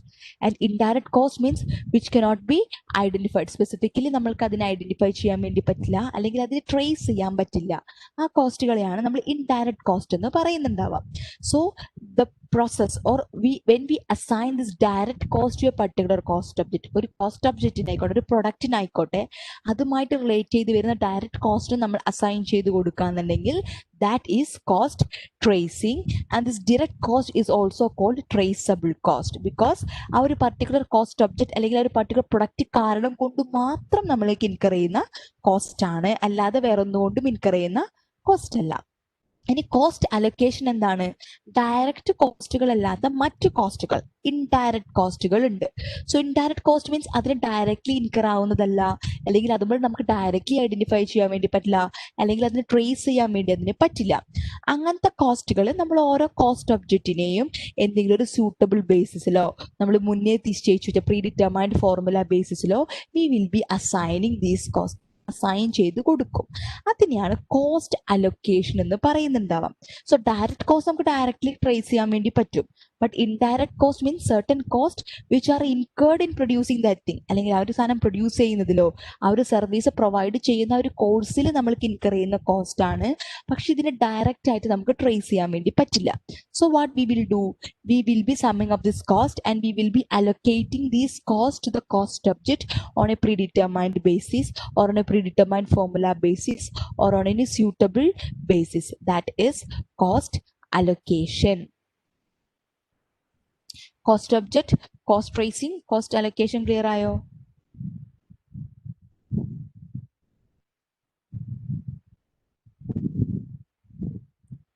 Yes. So next we are going to deal some factors that is influencing our classify ചെയ്യണം. ഡയറക്റ്റ് ആയിക്കോട്ടെ, ഇൻഡയറക്റ്റ് ആയിക്കോട്ടെ, അങ്ങനെ നമ്മൾ ഓരോ ഗണത്തിൽ അതിനെ ക്ലാസിഫൈ ചെയ്യുന്നതിന് V will B looking on several factors. So ആ ഫാക്ടേഴ്സ് ആണ് നമ്മൾ ഡിസ്കസ് ചെയ്യുന്നത്. The first factor is materiality. ആ ഒരു കോസ്റ്റ് പർട്ടിക്കുലർ കോസ്റ്റ് അല്ലെങ്കിൽ കൺസിഡർ ചെയ്യണോ, അതിന് നമ്മൾ എടുക്കുന്ന ഒരു ഫാക്ടറാണ് എന്ത്? മെറ്റീരിയാലിറ്റി. എന്താണ് materiality? Economically feasible to trace a cost to a particular അല്ലേ. ആ ഒരു കോസ്റ്റ് ഒബ്ജക്റ്റിൽ ഈ ഒരു കോസ്റ്റ് നമ്മൾ ട്രേസ് ചെയ്യണമെങ്കിൽ it must be economically feasible. അല്ലെങ്കിൽ ഇപ്പൊ ഒരു വളരെ തുച്ഛമായിട്ടുള്ള ചെറിയ കോസ്റ്റ്, മൈന്യൂട്ട് ആയിട്ടുള്ള കോസ്റ്റ് ആണെന്നുണ്ടെങ്കിൽ ആ കോസ്റ്റ് ഒബ്ജക്റ്റ് നമുക്ക് ട്രേസ് ചെയ്യുന്നതിൽ എക്കണോമിക് ഫീസിബിലിറ്റി ഒന്നും ഇല്ല. സോ ആ കോസ്റ്റ് വളരെ ഹ്യൂജ് ആണ്, ആ ഒരു പ്രൊഡക്റ്റ് കാരണം വന്ന കോസ്റ്റ് വളരെ ഹ്യൂജ് എമൗണ്ട് ഓഫ് കോസ്റ്റ് ആണെന്നുണ്ടെങ്കിൽ സോ ഇറ്റ് ഈസ് എക്കോണമിക്കലി, അത് എക്കോണമിക്കലി ഫീസിബിൾ ആണ്, എക്കോണമിക്കലി അതിന് നമ്മൾക്ക് ജസ്റ്റിഫയബിൾ ആണ്. So it is material to that particular product or particular cost object. So we will be tracing that cost as direct cost to what? Direct cost to the cost object. Next, technology. Technology കാരണം usually ഇതിൽ നമ്മുടെ ടെക്സ്റ്റിലൊക്കെ ഒരു example പറയുന്നത് barcode reader ആണ്. പണ്ടൊക്കെ ഈ barcode എന്ന് പറഞ്ഞിട്ടുണ്ടെങ്കിൽ നമ്മുടെ ഇൻഡയറക്റ്റ് കോസ്റ്റ് ആയിട്ടായിരുന്നു കൺസിഡർ ചെയ്തുകൊണ്ടിരുന്നത്. ബിക്കോസ് ബാർകോഡ് റീഡേഴ്സ് അത് ബാർകോഡ് റീഡ് ചെയ്യാനുള്ള ടെക്നോളജി ഒന്നും എല്ലായിടത്തും അവൈലബിൾ ആയിരുന്നില്ല. So as per this new technology ചെറിയ ചെറിയ ബാർകോഡ് റീഡേഴ്സും കാര്യങ്ങളൊക്കെ അവൈലബിൾ ആയതിന്റെ പേരിൽ ഓരോ പ്രൊഡക്റ്റിനും ബാർകോഡ് ഉണ്ട്. മുന്നൊക്കെ എല്ലാ പ്രൊഡക്റ്റിനും ബാർകോഡ് ഒന്നും ഉണ്ടായിരുന്നില്ല. നെയ്മിലി ഇലക്ട്രോണിക്കൽ പ്രൊഡക്ട്സ്, അങ്ങനത്തെ ഹൈ വാല്യൂഡ് പ്രൊഡക്ട്സിനൊക്കെയാണ് ഈ ബാർകോഡ് ഉണ്ടായിരുന്നിട്ടുള്ളത്. സോ ഇപ്പോൾ ഓരോ ഇൻഡിവിജ്വൽ ചെറിയൊരു ചിപ്സ്, ചെറിയൊരു ടോഫി പാക്കറ്റ്സ്, ഒരു ക്യാൻഡീസിന് പോലും ഇപ്പൊ ബാർകോഡ് ഉണ്ട്. Which means that as a result of this technology, certain cost which were considered indirect, economically feasible അല്ല, അതിന്റെ പേരിൽ ട്രേസ് ചെയ്യാൻ പറ്റില്ല എന്ന് പ്രീവിയസ്ലി നമ്മൾ കൺസിഡർ ചെയ്തിരുന്ന ചില കോസ്റ്റുകൾ as per the technological advance അല്ലെങ്കിൽ due to the technological advancements currently it could be traced and it could be treated as what? Direct cost. അങ്ങനത്തെ കോസ്റ്റുകൾ ഉണ്ട്. So that's technology is a criteria, ഒരു ഫാക്ടറാണ്. Organisational design. Organisational design അനുസരിച്ചിട്ട്. So ചില cost, suppose organisation design അല്ലെങ്കിൽ ഓർഗനൈസേഷൻ്റെ സ്ട്രക്ചറിൻ്റെ ഭാഗമായിട്ട് ചില കോസ്റ്റുകളെ നമ്മൾക്ക് ഡയറക്റ്റ് കോസ്റ്റുകളായിട്ടും ചിലതിന് ഇൻഡയറക്റ്റ് കോസ്റ്റുകളായിട്ടും കൺസിഡർ ചെയ്യാൻ വേണ്ടി പറ്റും. സോ കമ്പനിയിൽ എങ്ങനെയാണ് കാര്യങ്ങൾ ഓർഗനൈസ് ചെയ്തിട്ടുള്ളത്, അപ്പം ചില കോസ്റ്റുകൾ ഉണ്ടായിരിക്കും. ആ കോസ്റ്റ് ആ ഒരു പർട്ടിക്കുലർ പ്രൊഡക്റ്റിന് മാത്രമേ ഇൻകർ ആവുന്നുള്ളൂ. അങ്ങനെയാണ് നമ്മൾ കമ്പനിയിൽ ഓർഗനൈസ് ചെയ്തിട്ടുള്ളതെങ്കിൽ that particular cost could be identified as what direct cost to that product. എന്നിട്ട് അതിന് ട്രേസ് ചെയ്യാൻ വേണ്ടി നമ്മൾക്ക് പറ്റും. ഓർഗനൈസേഷൻ്റെ സ്ട്രക്ചറിൽ ഫോർ എക്സാമ്പിൾ അക്കൗണ്ടിങ് ഡിപ്പാർട്ട്മെന്റ് തന്നെ എടുക്കുക. അക്കൗണ്ടിങ് ഡിപ്പാർട്ട്മെന്റ് എന്ന് പറയുന്ന ഒരു പർട്ടിക്കുലർ പ്രൊഡക്റ്റിന് അല്ലെങ്കിൽ മാത്രമല്ല എൻറ്റയർ കമ്പനിയുടെ കാര്യങ്ങൾ മൊത്തം അവർ ഹാൻഡിൽ ചെയ്യുന്നുണ്ട്. സോ ഒരു പർട്ടിക്കുലർ പ്രൊഡക്റ്റ്, ഒരു പർട്ടിക്കുലർ സർവീസ് അല്ലെങ്കിൽ ഒരു പർട്ടിക്കുലർ കോസ്റ്റ് ഒബ്ജക്റ്റിന് മാത്രം നമ്മൾക്ക് അതിനെ ട്രേസ് ചെയ്യാൻ വേണ്ടി പറ്റില്ല. അത് കോമൺ ആയിട്ട് വരുന്ന കോസ്റ്റാണ്. അപ്പം എല്ലാത്തിനും നമ്മൾ ഇൻഡയറക്റ്റ് കോസ്റ്റ് ആയിട്ട് കൺസിഡർ ചെയ്തിട്ട് എല്ലാത്തിനും നമ്മൾ അലൊക്കേറ്റ് ചെയ്ത് കൊടുക്കും. ഇനി അഡ്മിനിസ്ട്രേറ്റീവ് ഡിപ്പാർട്ട്മെന്റ് ആയിക്കോട്ടെ, കമ്പനിയുടെ എല്ലാ കാര്യങ്ങളും അവർ അഡ്മിനിസ്ട്രേറ്റ് ചെയ്യുന്നുണ്ട്. വിച്ച് മീൻസ് ദാറ്റ് ഒരു പർട്ടിക്കുലർ പ്രൊഡക്റ്റ് അല്ലെങ്കിൽ പർട്ടിക്കുലർ സർവീസിന് മാത്രമല്ല, they are looking after this entire organisation. So their cost is not economically feasible to trace to them. അത് മാത്രമല്ല, അത് ഓർഗനൈസേഷണൽ ഡിസൈൻ പ്രകാരം നമുക്ക് ഒരു പ്രൊഡക്റ്റിന് മാത്രം അല്ലെങ്കിൽ ഒരു കോസ്റ്റ് ഒബ്ജക്റ്റിന് മാത്രം ഡയറക്റ്റ്ലി ട്രേസ് ചെയ്യാൻ വേണ്ടി പറ്റില്ല. സോ അങ്ങനത്തെ കോസ്റ്റുകളെ നമ്മൾക്ക് ഓർഗനൈസേഷണൽ ഡിസൈൻ പ്രകാരം ഡയറക്റ്റോ അല്ലെങ്കിൽ ഇൻഡയറക്റ്റോ ആയിട്ട് ക്ലാസിഫൈ ചെയ്യാൻ വേണ്ടി പറ്റും. Next, contractual agreement, contractual arrangement അല്ലെങ്കിൽ കോൺട്രാക്ച്വൽ അഗ്രിമെന്റ് പ്രകാരം. ഓക്കെ, ഇപ്പോൾ സപ്പോസ് നമുക്ക് പ്രൊഡക്ഷൻ അഗ്രിമെന്റ്സ് ഒക്കെ ഉണ്ടായിരിക്കും, കസ്റ്റമൈസ്ഡ് സാധനങ്ങളൊക്കെ ഉണ്ടായിരിക്കും യൂഷ്വലി. ഓക്കെ, അങ്ങനെ ഒരു റിസൾട്ടിന്റെ പ്രൊഡക്ഷൻ കോൺട്രാക്ട് പ്രകാരം ഒരു പർട്ടിക്കുലർ കമ്പോണന്റ് ഒരു പ്രൊഡക്റ്റിൽ യൂസ് ചെയ്യണമെന്ന് അവർ പറയുന്നുണ്ടെങ്കിൽ ആ ഒരു കോൺട്രാക്ട് കാരണം തന്നെ അത് സ്പെസിഫിക്കലി മെൻഷൻ ചെയ്യുന്നതിന്റെ പേരിൽ ആ ഒരു കമ്പോണന്റിന്റെ കോസ്റ്റ് ആ ഒരു പ്രൊഡക്റ്റിന്റെ ഡയറക്റ്റ് കോസ്റ്റ് ആയിട്ട് കൺസിഡർ ചെയ്യാൻ വേണ്ടി പറ്റും. Because it is already mentioned in the contract, it is already required as per this contract. ആ ഒരു പ്രൊഡക്റ്റ് ആ ഒരു കമ്പോണന്റ് ഇല്ലാതെയും നടത്താം, അല്ലെങ്കിൽ ആ ഒരു കമ്പോണന്റ് കൂടെയും നടത്താം. സോ കോൺട്രാക്ട് പ്രത്യേകം അങ്ങനെ പറയണതിന്റെ പേരിൽ നമ്മൾക്ക് അതിന് ഡയറക്റ്റ് കോസ്റ്റ് ആയിട്ട് കൺസിഡർ ചെയ്യാൻ വേണ്ടിയിട്ട് പറ്റും. So materiality, technology, organizational design and contractual arrangements or contractual agreements are the four main factors which is influencing our cost classification as to whether direct cost or indirect cost. Clear ayo?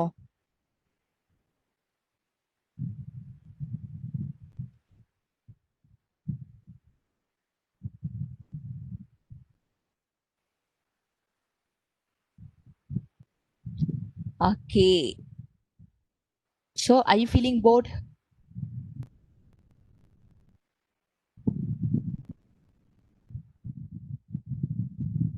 No. മറപ്പിക്കാൻ വേണ്ടി പറയുന്നതാണോ? Class വേണ്ടി വന്നിട്ട് എങ്ങനെയാ ബോറടിക്കാന്ന് പറയാൻ വേണ്ടി പറ്റിയ അങ്ങനെ പറയുന്നതാണോ?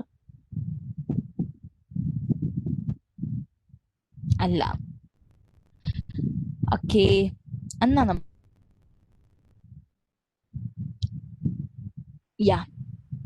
Mixed cost കഴിഞ്ഞിട്ട് I will be allotting a break and after അതിനുശേഷം നമുക്ക് അടുത്ത ടോപ്പിക്കിലോട്ട് പോകാട്ടോ. So next is the mixed cost. Mixed cost നമുക്ക് പറയും. ഓക്കെ, കോസ്റ്റിൽ ഓൾറെഡി നമ്മൾക്കറിയാം എന്താ fixed cost and variable cost. Fixed cost എന്താ? Fixed cost means they do not change in ടോട്ടലിൽ നമ്മുടെ ചേഞ്ച് വരില്ല. So that is fixed cost. Means they will remain constant or they will remain fixed over a relevant range. Yes, over a relevant range അതെന്തായാലും നമ്മൾ add ചെയ്തിരിക്കണം കേട്ടോ. And variable cost means which varies with the changes in activity level over a relevant range. അല്ലേ, അതാണ് variable cost. ഓരോ activity level ഉണ്ടാകുന്ന change അനുസരിച്ചിട്ട് variable cost change ചെയ്തുകൊണ്ടിരിക്കും. But total fixed cost remains the change. Total fixed cost remains the same, but per unit fixed cost changes with the change in production. And total variable cost changes, but per unit variable cost remains fixed. And mixed cost ഉണ്ട്. Mixed cost എന്താ? they are having both the fixed component as well as the variable component. Mixed ആണ്, വേരിയബിളിന്റെ component ഉണ്ട്, ഫിക്സഡിന്റെ component ഉണ്ട്. അതാണ് mixed cost. That could be semi variable or semi fixed cost. So semi variable semi fixed രണ്ടും രണ്ടാട്ടോ, ഒന്നല്ല. എന്താണ് semi variable cost? So it is a mixed cost, which means that they are having both fixed element as well as the variable element. But എന്താണ് difference നോക്കാം. A basic fixed amount must be paid regardless of activity, even if there is no activity. And in addition to that fixed amount, there is a variable charge based on activity. ഒരു basic fixed amount ഉണ്ടായിരിക്കണം. Activity ചെയ്താലും activity ചെയ്തില്ലെങ്കിലും that fixed amount നമ്മൾ pay ചെയ്തിരിക്കണം. Over and above that fixed amount with the change in this activity we have to pay a variable charge. ഇപ്പൊ usually നമ്മൾ electricity ബില്ലിന്റെ ഒക്കെ ഒരു കാര്യം പറയുകയാണെന്നുണ്ടെങ്കിൽ ഒരു ബേസ് എമൗണ്ട് ഉണ്ട്.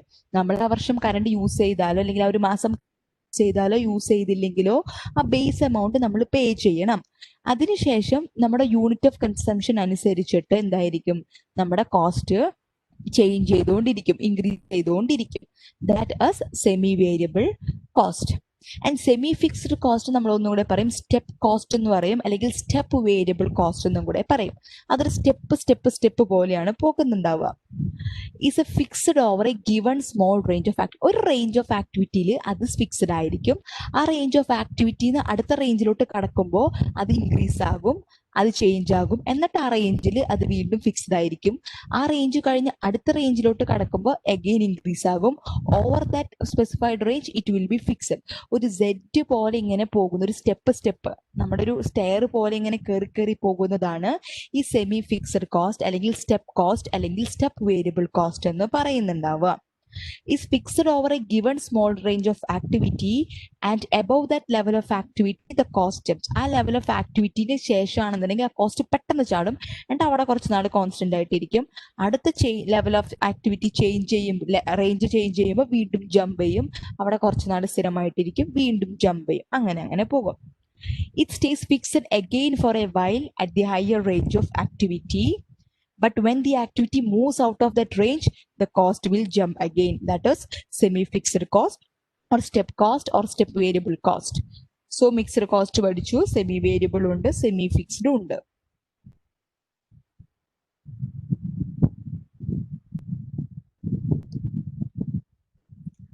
Okay, so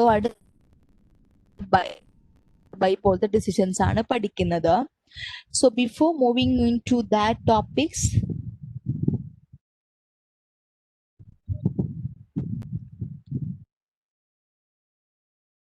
and come 19 110 please join me by 1 3 4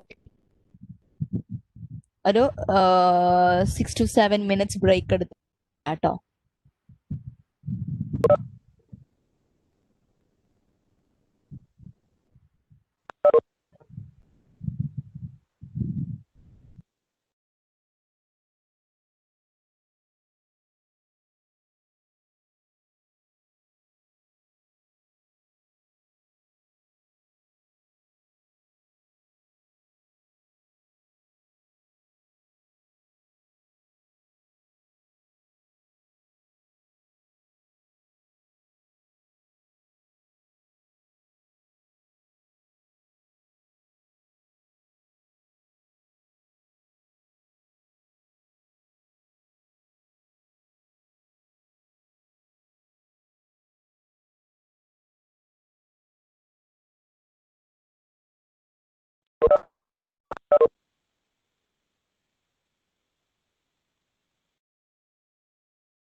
Are you all back?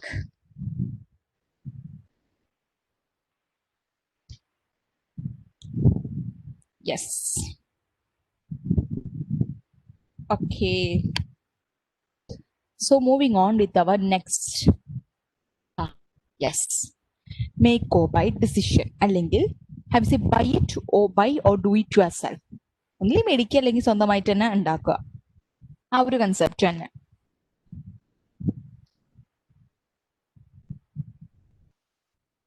Okay. So the first main decision that we are going to take on this margin analysis is buy or do it yourself, or we could say make or buy decision. Any make or buy decision.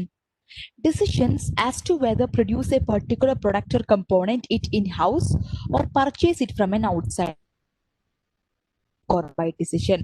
In-house ഉണ്ടാക്കണോ അല്ലെങ്കിൽ പുറത്തെ ഒരു വെണ്ടറുടെ കയ്യിൽ നിന്ന് നമ്മൾ purchase ചെയ്യണോ the make or buy എന്ന് പറയുന്നത്. So suppose we could purchase നമ്മുടെ ഇപ്പോൾ ഒരു റോ മെറ്റീരിയൽ ആയിരിക്കാം, ഒരു കമ്പോണന്റ് ആയിരിക്കാം. സപ്പോസ് ആ കമ്പോണന്റ് നമ്മൾക്ക് ഇൻ ഹൗസ് മാനുഫാക്ചർ ചെയ്യാം, നമ്മുടെ ഓൺ ഫാക്ടറിയിൽ തന്നെ നമ്മൾക്ക് അത് മാനുഫാക്ചർ ചെയ്യാൻ പറ്റും. Otherwise we could order it from an outside vendor, മറ്റൊരു എക്സ്ട്രാ ഔട്ട്സൈഡ് വെണ്ടറുടെ കയ്യിൽ നിന്ന് നമ്മൾക്കത് പർച്ചേസ് ചെയ്യാൻ വേണ്ടി പറ്റും. So in this decision so നമ്മൾ അനലൈസ് ചെയ്യും, നമ്മൾ സ്വന്തമായി പ്രൊഡ്യൂസ് ചെയ്തിട്ട് നമ്മൾ ആ സാധനം മാനുഫാക്ചർ ചെയ്യുന്നതാണോ പ്രോഫിറ്റബിൾ, അല്ലെങ്കിൽ ഔട്ട്സൈഡ് കയ്യിൽ നിന്ന് പർച്ചേസ് ചെയ്തിട്ട് നമ്മളതിനെ മാനുഫാക്ചർ ചെയ്യുന്നതാണോ ഏറ്റവും ബെറ്റർ എന്ന് നമ്മൾ നോക്കും. സോ ആ ഒരു ഡിസിഷൻ എന്ന് പറയുന്നത്. So in every decision there are having relevant cost, they are having irrelevant cost.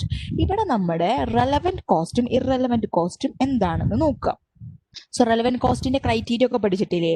Factors that have implications on the future, that are having future relevance are relevant cost, and factors that differ among the alternatives are also relevant cost. So other way say that what are the main relevant costs that could come in a make or buy decision. Okay. The purchasing cost. Suppose if I'm deciding to purchase it from an outside vendor, or outside vendor കയ്യിൽ ഞാൻ purchase ചെയ്യാൻ തീരുമാനിക്കുകയാണെന്നുണ്ടെങ്കിൽ എൻ്റെ relevant കോസ്റ്റുകൾ എന്തായിരിക്കും? ഇത് purchasing cost just purchase price, നമ്മൾ purchase ചെയ്യുന്ന price, ഏത് പ്രൈസിനാണ് പർച്ചേസ് ചെയ്യുന്നത്. Ordering cost. Yes, I have to make order with that vendor, I have to make order with that supplier.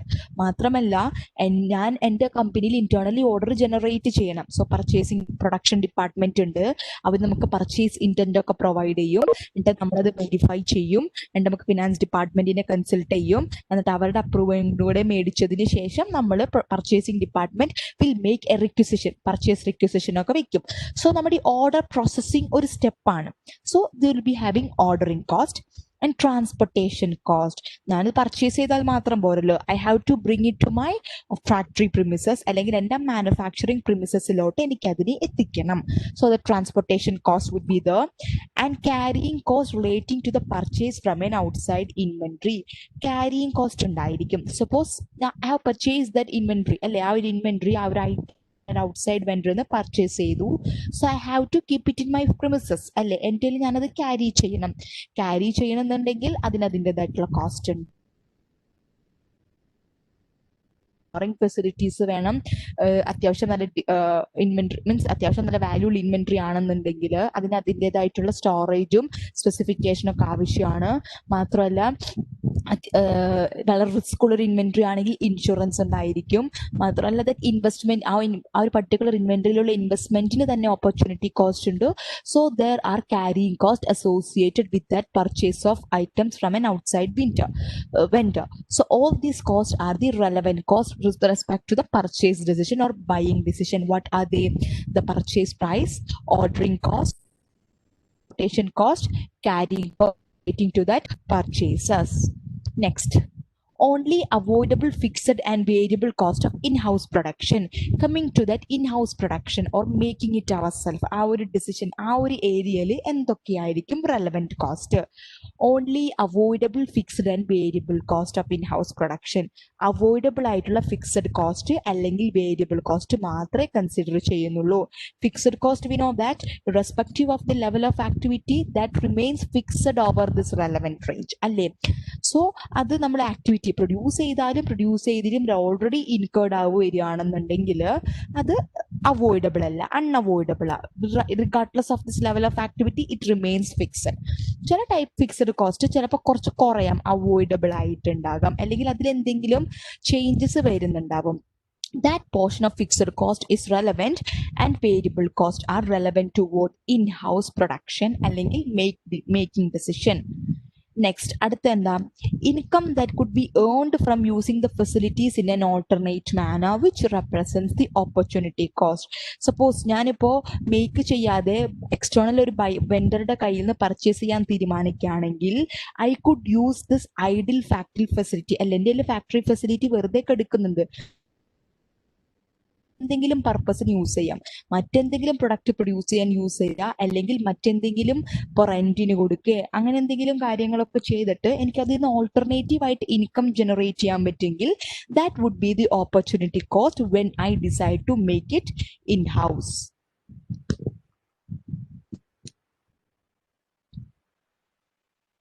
The relevant cost to the make or buy decision clear ആണോ? Making ഡിസിഷനിലത്തെ relevant കോസ്റ്റും എന്താ നമ്മുടെ buying ഡിസിഷനിലത്തെ relevant കോസ്റ്റും. Buy decision ആണെങ്കിൽ purchase price, ordering cost, transportation cost, carrying cost. And making decision ആണെങ്കിലോ avoidable fixed cost and variable cost and opportunity cost associated with the alternative use of this facility.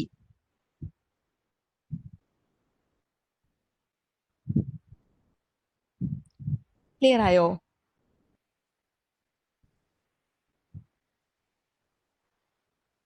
Okay. Suppose fixed cost for the company as a whole, കമ്പനിക്ക് മൊത്തമായിട്ട് applicable ആവുന്ന common fixed cost ഉണ്ടായിരിക്കുമല്ലോ. അങ്ങനെ common fixed cost വരുന്നത് company എന്താ ചെയ്യുന്നുണ്ടാവുക, they will be allocating to this each and every departments, അല്ലെങ്കിൽ ഓരോ പ്രൊഡക്റ്റ് ലൈനിലോട്ടോ ഡിപ്പാർട്ട്മെന്റ്സിലോട്ടോ എന്തെങ്കിലും സ്യൂട്ടബിൾ ബേസിസിലോ ഇക്വിറ്റബിൾ ബേസിസിൽ അലൊക്കേറ്റ് ചെയ്തായിരിക്കും കൊടുക്കുന്നുണ്ടാവുക. സപ്പോസ് ഞാനിത് മേക്ക് ചെയ്യുന്നില്ല, പുറത്തുനിന്ന് ബൈ ചെയ്യാൻ തീരുമാനിച്ചിട്ടുണ്ടെങ്കിൽ ആ ഫിക്സ്ഡ് കോസ്റ്റിൽ മാറ്റമൊന്നും വരില്ല. ആസ് എ ഹോൾ, കമ്പനിക്ക് ആസ് എ ഹോൾ ആ ഫിക്സ്ഡ് കോസ്റ്റിൽ യാതൊരു മാറ്റവും വരില്ല. കാരണം ഇനി ബാക്കിയുള്ള ഡിപ്പാർട്ട്മെന്റുകൾക്ക് ബാക്കിയുള്ള പ്രൊഡക്റ്റുകൾക്ക് മാത്രം അതിന് അസൈൻ ചെയ്ത് കൊടുക്കുള്ളൂ, നമ്മുടെ ഈ പ്രൊഡക്റ്റിന് കിട്ടില്ല എന്ന് മാത്രം. So such the fixed cost, common fixed cost is a unavoidable cost that is not relevant to the decision making. And in the sunk cost നമ്മൾ അവോയ്ഡ് ചെയ്യാം. സപ്പോസ് എൻ്റെ ഫാക്ടറിയിലുണ്ട്, സപ്പോസ് എനിക്ക് ഫാക്ടറി ഉണ്ട്, ആ ഫാക്ടറിയിൽ ആ പ്രൊഡക്റ്റ് പ്രൊഡ്യൂസ് ചെയ്യാൻ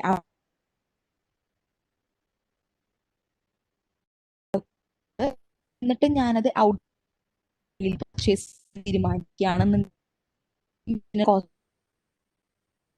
കോസ്റ്റ് ഓഫ് ദിസ് മെഷീനറി നമ്മൾ ഓൾറെഡി പണ്ടങ്ങാണ്ട് പർച്ചേസ് ചെയ്തിട്ടുള്ള ഒരു കോസ്റ്റ്. ഓഡിയോ ബ്രേക്ക് ആവണമെന്നോ? Hello, is it okay now? Just a moment. Is it okay now?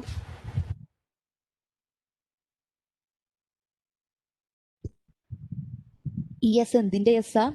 Audio break ആവുന്നുണ്ടോ എന്നുള്ളതിന്റെ യെസ്സോ, അല്ലെങ്കിൽ ഓക്കെ ആയി എന്നുള്ളതിന്റെ യെസ്സോ? Okay okay okay okay okay. എല്ലാവരും മെസ്സേജസ് ഇങ്ങനെ വരുന്നതിന്റെ പേരിൽ ഞാൻ ഇങ്ങനെ ഓരോരുത്തർ ഘട്ടം ഘട്ടമായിട്ട് ഇങ്ങനെ വരുമ്പോൾ നേരത്തെ ഓഡിയോ ബ്രേക്ക് ആവുന്നുണ്ടോ എന്ന് ചോദിച്ചതിന്റെ യെസ് ആയിരിക്കും മറുപടി ആയിരിക്കുന്നത് ഞാൻ വിചാരിച്ചു. ഓക്കെ, കുഴപ്പമില്ല. അത് അങ്ങനെ ഞാൻ അനുസരിച്ചിട്ട് അപ്പൊ അങ്ങനെ വരുന്നതായിരിക്കാൻ സാധ്യത. Okay, I will take care. അപ്പൊ sunk cost, we know that sunk cost are irrelevant cost. Make or buy ഡിസിഷനിൽ വീണ്ടും ഓഡിയോയോ? ഹലോ,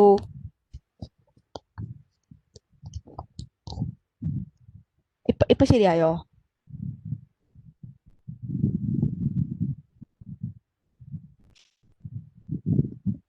ആണല്ലേ.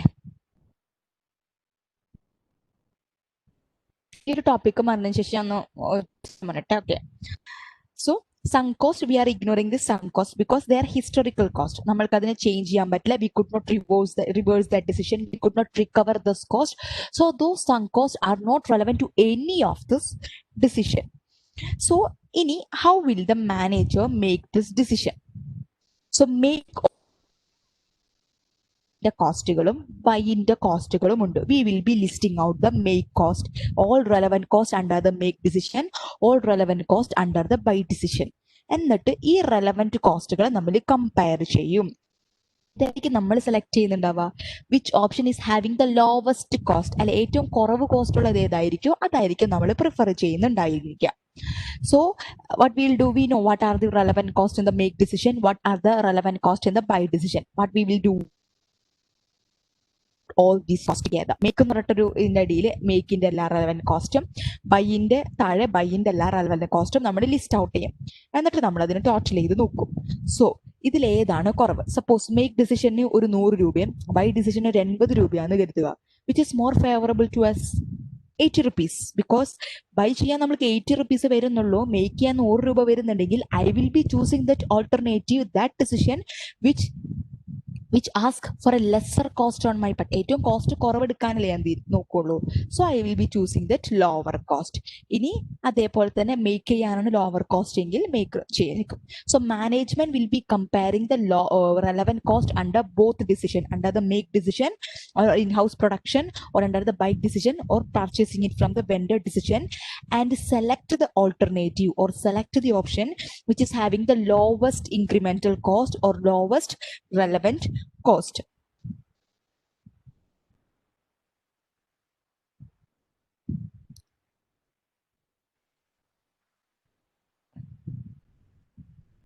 ഇപ്പോൾ ഓഡിയോ ബ്രേക്ക് ആവുന്നുണ്ടോ?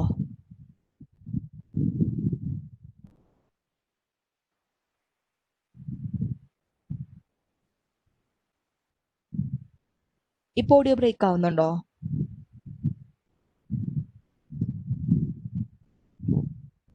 ഇല്ല. എനിക്കൊരു 2 minutes തരുമോ? ഞാനൊന്ന് ഹെഡ്സെറ്റ് ഒന്ന് ചേഞ്ച് ചെയ്തോട്ടെ കേട്ടോ.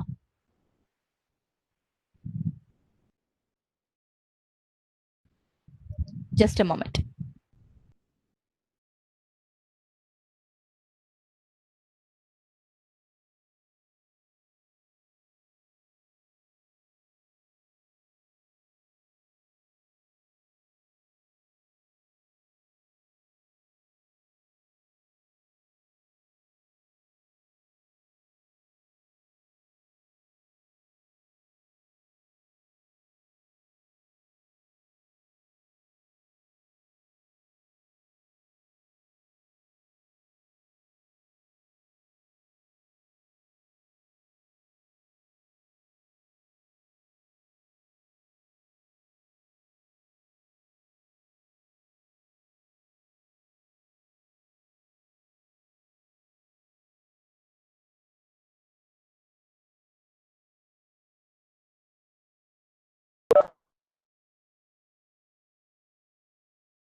Hello.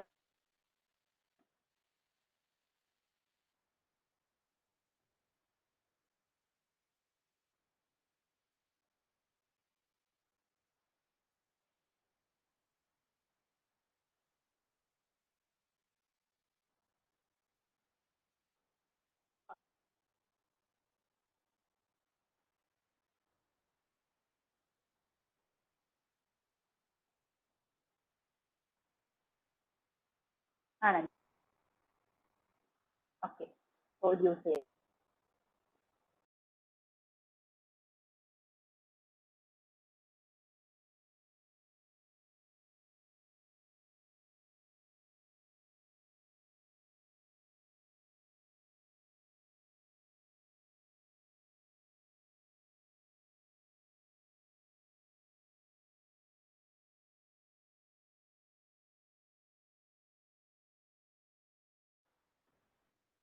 Okay, so let's start.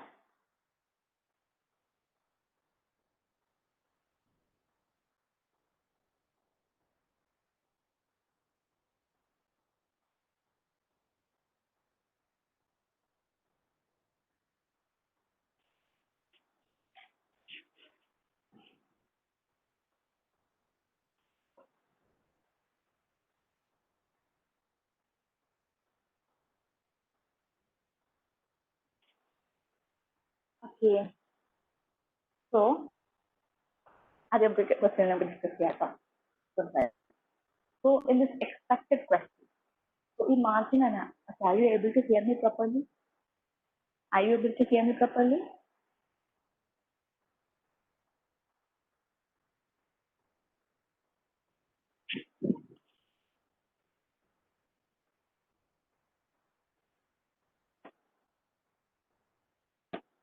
കേൾക്കുന്നുണ്ടല്ലോ മര്യാദക്ക്. I'm not getting responses from your part. Okay. Response ഒന്നും കിട്ടാതാകുമ്പോൾ ഞാൻ കരുതും നിങ്ങൾക്ക് കേൾക്കുന്നില്ല എന്ന്. Okay. So in this area, from this make or buy decision, what all type of questions that you could expect in the exam? Excel exam നമുക്ക് എന്തൊക്കെ type of questions expect ചെയ്യാനുള്ളത്? Decide whether to make or buy. Make ചെയ്യണോ buy ചെയ്യണോ നമ്മൾ തീരുമാനിക്കാം. A question will be provided to us. Make decision and buy decision cost മറ്റ് particulars ഒക്കെ provide ചെയ്തിട്ടുണ്ടായിരിക്കും. So they ask us to what will you decide whether to make or buy. Make ചെയ്യണോ buy ചെയ്യണോ നമ്മൾ തീരുമാനിക്കാം. Next, you make ചെയ്യാൻ തീരുമാനിച്ചു. Is this decision right? Buy ചെയ്യാൻ തീരുമാനിച്ചു. Is this decision right? എന്നൊക്കെ നമ്മളോട് ചോദിക്കും. So that is deciding whether to make or buy. Next.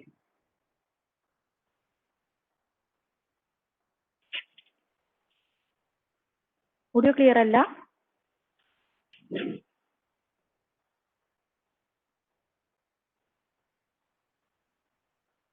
Audio clear അല്ല ഇപ്പോ? ഹലോ? ഇടക്ക് ഫീബിൾ ആവുന്നു.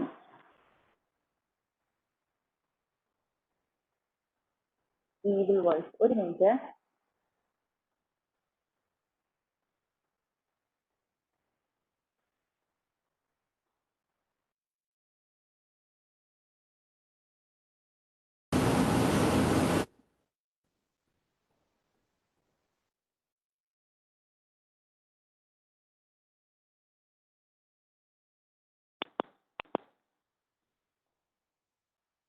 Okay. What about now?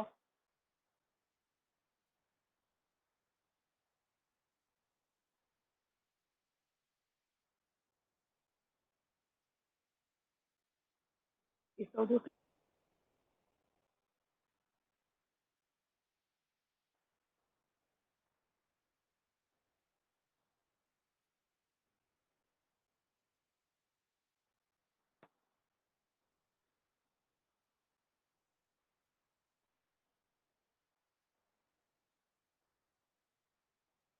Okay. ഇപ്പൊ ഓക്കെ ആണോ? ഇപ്പൊ ക്ലിയർ ആണോ ഓഡിയോ?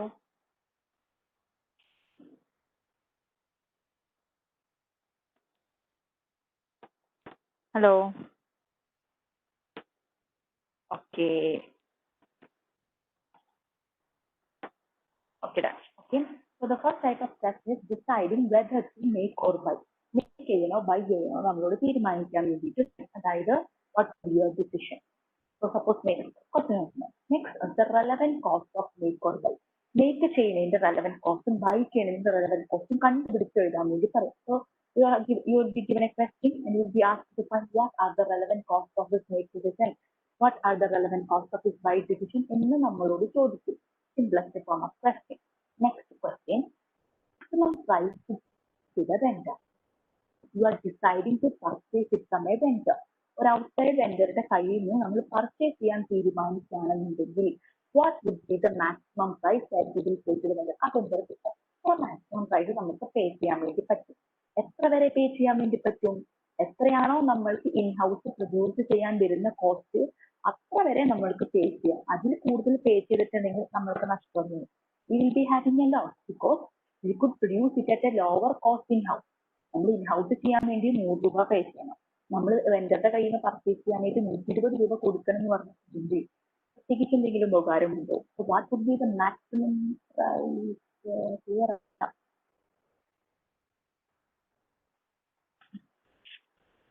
Clear അല്ല? What about others? മറ്റുള്ളവർക്ക് എന്താ?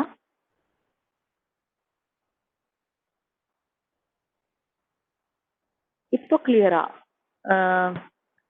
മാം ഇപ്പൊ ഓക്കെ ആണ്. ഇടക്ക് ക്ലിയർ അല്ല. ആര്യ ഓക്കെ. ഇപ്പൊ ഓക്കെ ആയി. ഓക്കെ. ഞാൻ മൈക്കൊന്ന് അടുപ്പിച്ച് പിടിച്ചതാ. Okay. Okay, I will try using it like this. Is it okay right now?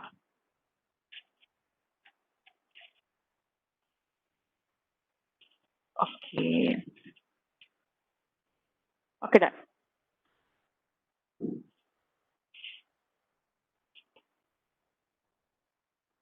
Okay. So the maximum price that we could pay to the vendor is equal to total internal production cost less unavoidable fixed and variable cost. അതായത് എന്താണെന്ന് വെച്ചിട്ടുണ്ടെങ്കിൽ total internal production cost minus unavoidable fixed and variable cost is the relevant cost of the make decision. Make ഡിസിഷന്റെ relevant cost എങ്ങനെയാ? നമുക്ക് രണ്ട് ബേസിൽ relevant cost കാണാം. Total കോസ്റ്റിൽ നിന്ന് ഇറലവന്റ് ആയിട്ടുള്ളതെല്ലാം നമ്മൾ മൈനസ് ചെയ്ത് കളഞ്ഞിട്ടുണ്ടെങ്കിൽ we will get the relevant cost. അല്ലാന്നുണ്ടെങ്കിൽ ഓരോന്നും റെലവെന്റ് കോസ്റ്റ് നമ്മൾക്ക് പിക്ക് ചെയ്ത് എഴുതാം. Two ways we could find out the relevant cost of the make decision. So here they have given the formula total internal production cost minus unavoidable fixed and variable cost. Total production cost, internal production cost means total make cost minus unavoidable fixed and variable costs are irrelevant costs. ആ irrelevant കോസ്റ്റുകൾ കുറച്ച് കഴിഞ്ഞിട്ടുണ്ടെങ്കിൽ we will get the relevant part. So that is the maximum price to pay for an out vendor, which is equal to the relevant cost of the make decision. In how to make and വേണ്ടിയിട്ട് relevant cost ഒക്കെ consider ചെയ്യുമ്പോൾ എത്ര cost നമ്മൾക്ക് വരുന്നു, that would be the maximum cost that the company is willing to pay to the outside vendor to purchase the component. അതിനപ്പുറം purchase ചെയ്തിട്ടുണ്ടെങ്കിൽ it will be a loss on part of the company. Next, opportunity cost of producing in-house. അടുത്ത type of question എങ്ങനെയായിരിക്കും? They will be asking us to what is the opportunity cost of producing in-house. In-house നമ്മൾ produce ചെയ്യുകയാണെന്നുണ്ടെങ്കിൽ അതിന്റെ opportunity cost എന്തായിരിക്കും? I have told you that ചിലപ്പോൾ ഞാൻ in-house produce ചെയ്യാൻ വേണ്ടി തീരുമാനിക്കുകയാണെന്നുണ്ടെങ്കിൽ the facilities that I'm using or the factory facilities that I'm using will be having any other alternative use. മറ്റെന്തെങ്കിലും alternative use ഉണ്ടായിരിക്കും അല്ലേ? അപ്പൊ ചിലപ്പോൾ എനിക്ക് അതിന് ആ ഒരു ഫെസിലിറ്റി യൂസ് ചെയ്തിട്ട് മറ്റെന്തെങ്കിലും പ്രൊഡക്റ്റ് പ്രൊഡ്യൂസ് ചെയ്യാം, അല്ലെങ്കിൽ ആ ഒരു ഫെസിലിറ്റി യൂസ് ചെയ്തിട്ട് ആ ഫെസിലിറ്റി റെന്റിന് കൊടുത്തിട്ട് റെന്റൽ ഇൻകം എനിക്ക് നേടാം, ലീസിന് കൊടുത്തിട്ട് ലീസ് റെന്റൽസ് എനിക്ക് നേടാം. അങ്ങനെയൊക്കെ ഓൾട്ടർനേറ്റീവ് യൂസ് ഉണ്ടെങ്കിൽ I will be sacrificing all these benefits when I decide to make it in house. കാരണം ആ ഫെസിലിറ്റി യൂസ് ചെയ്ത് ഞാൻ ഒരു പ്രൊഡക്റ്റ് ഉണ്ടാക്കുന്നു. I could not gain all other benefits from its alternative use. That represents an opportunity cost of the make it in-house decision. ആ opportunity cost എന്താണെന്ന് നമ്മളോട് ചോദിക്കാം ക്വസ്റ്റ്യനിൽ. ഇനി അടുത്തത് profit from either make or buy. Next type of question that you could expect is find the profit from make or buy. ഇതിപ്പോ by ചെയ്യാതെ ഞാൻ മേക്ക് ചെയ്യാൻ തീരുമാനിക്കുകയാണെന്നുണ്ടെങ്കിൽ എത്ര എനിക്ക് പ്രോഫിറ്റ് കിട്ടും, അങ്ങനെ ചോദ്യം വരാം. make cost ഉണ്ട്, buy cost ഉണ്ട്. Suppose make cost I have computed to be $100 and buy cost I have computed to be $120, and I would be making in-house decision because it is more profitable to me, because I would only incur $100 or $100 while making it in-house. So I will decide to make it in-house. So there I am having a profit of what? $20.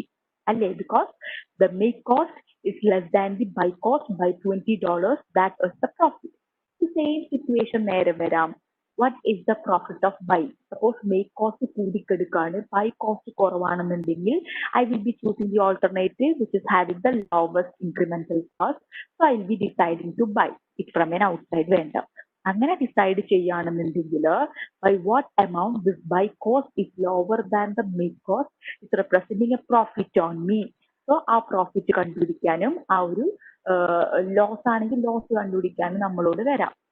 So these types of question make ചെയ്യണോ buy ചെയ്യണോ എന്ന് തീരുമാനിക്കണം. So basically നമ്മൾ എന്താ ചെയ്യേണ്ടത്, ഈ ഒരു step by step ആയിട്ട് പോവാണെന്നുണ്ടെങ്കിൽ മേക്ക് കോസ്റ്റും ബൈ കോസ്റ്റും ഉണ്ടെന്നുണ്ടെങ്കിൽ make list out all the make cost, list out all the buy cost. എന്നിട്ട് എന്താ ഡിസൈഡ് ചെയ്യുന്നുണ്ടാവുക, whether to make or buy, make ചെയ്യണോ ബൈ ചെയ്യണോ നമ്മൾ തീരുമാനിക്കും. ഈ മേക്ക് കോസ്റ്റും ബൈ കോസ്റ്റും ലിസ്റ്റ് ഔട്ട് ചെയ്യേണ്ട കൂട്ടത്തിൽ മേക്ക് കോസ്റ്റ് ലിസ്റ്റ് ഔട്ട് ചെയ്യുമ്പോൾ അതിൽ ഓപ്പർച്യൂണിറ്റി കോസ്റ്റ് കൂടെ ഇൻക്ലൂഡ് ആയിട്ടുണ്ടാകണം. അപ്പൊ ഓപ്പർച്യൂണിറ്റി കോസ്റ്റ് എന്താണെന്ന് ചോദിക്കാം. എല്ലാ കോസ്റ്റും നമ്മൾ എഴുതി കഴിഞ്ഞിട്ടുണ്ടെങ്കിൽ whether to make or buy എന്ന് ചോദിക്കാം. ഈ മേക്ക് ചെയ്യാനല്ലെങ്കിൽ ബൈ ചെയ്യാനാണ് നമ്മൾ തീരുമാനിക്കുന്നുണ്ടെങ്കിൽ അതുമായിട്ട് റിലേറ്റ് ചെയ്ത് വരുന്ന പ്രോഫിറ്റ് എത്രയാ ലോസ് എത്രയാണ് നമ്മളോട് ചോദിക്കുന്നു. ഇനി ബൈ ചെയ്യാനാണ് തീരുമാനിക്കുന്നതെങ്കിൽ what is the maximum price that you would be willing to pay to an outside vendor? അതെത്രയാണ് നമ്മളോട് ചോദിക്കും. These are the expected questions in this make or buy decision. Are you clear?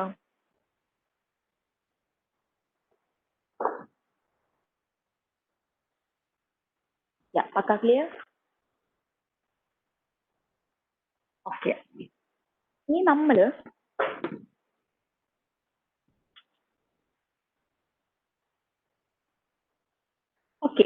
Make ചെയ്യാൻ തീരുമാനിച്ചു, by ചെയ്യാൻ തീരുമാനിച്ചു.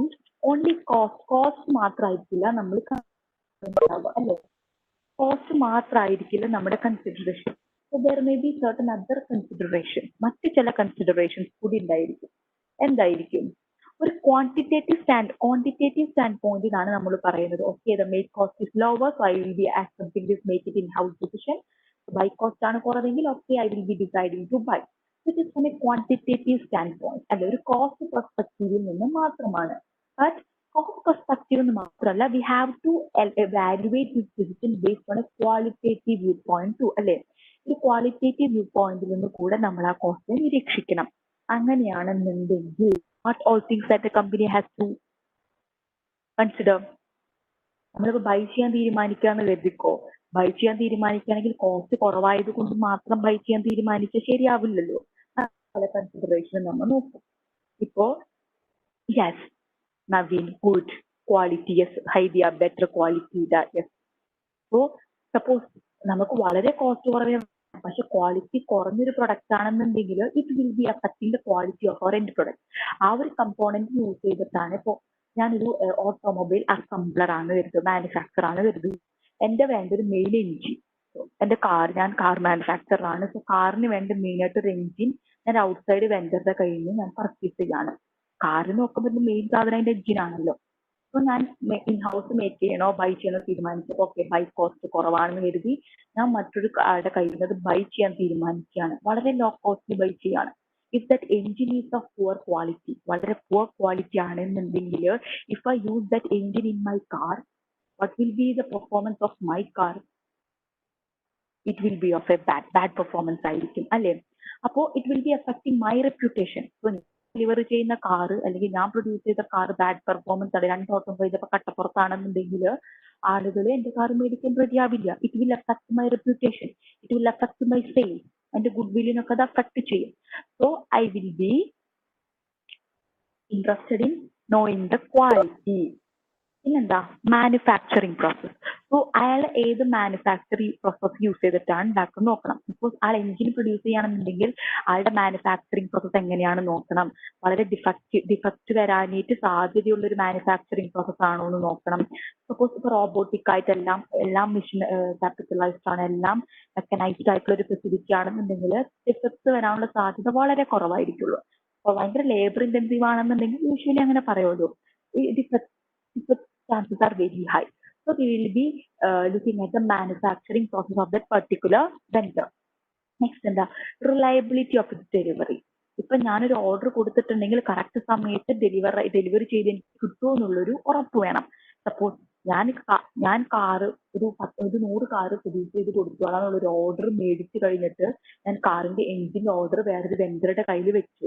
അയാൾ correct സമയത്ത് എനിക്ക് എഞ്ചിനൊക്കെ delivery ചെയ്ത് കഴിഞ്ഞില്ലെങ്കിൽ I will B lagging behind my order, അല്ലേ? എനിക്ക് എന്റെ ഓർഡർ സാറ്റിസ്ഫൈ ചെയ്യാൻ വേണ്ടി പറ്റില്ല. So the reliability of the delivery of the vendor is to be considered. Availability of the service if necessary. ഇതൊക്കെ കമ്പോണന്റും മറ്റു കാര്യങ്ങളൊക്കെ ആണെന്നുണ്ടെങ്കിൽ സർവീസ്, ആഫ്റ്റർ സെയിൽ സർവീസ് എങ്ങനെയാണ്, ആ ആഫ്റ്റർ സെയിൽ സർവീസ് പ്രൊവൈഡ് ചെയ്യുമോ, അല്ലെങ്കിൽ ആഫ്റ്റർ സെയിൽ സർവീസ് പ്രൊവൈഡ് ചെയ്യുന്നതിന്റെ efficiency എങ്ങനെയാണ്. All these matters need to be considered before taking this buy decision. ചിലപ്പോൾ കോസ്റ്റ് വളരെ കുറവായിരിക്കും. ഈ വക ആസ്പെക്ടുകളൊക്കെ കൺസിഡർ ചെയ്യുമ്പോൾ അവിടെ ഭയങ്കര പാളിച്ചാണെന്നുണ്ടെങ്കിൽ നമ്മൾ എന്ത് ചെയ്യും? We will decide to make it in-house. So cost is not alone the consideration. There we must take into other quantitative or other attributes before making any decision. പക്ഷെ നമ്മൾക്ക് അങ്ങനെയൊന്നും വരും, അങ്ങനത്തെ ഒരു അട്രിബ്യൂട്ട് ക്വസ്റ്റ്യൻസ് ഒന്നും വരുന്നില്ല. ഇവിടെ നമ്മൾക്ക് കോസ്റ്റും കാര്യങ്ങളും മാത്രമേ നോക്കിയിട്ട് ചെയ്യാൻ വേണ്ടിയിട്ട് ഉള്ളൂ. ക്ലിയർ?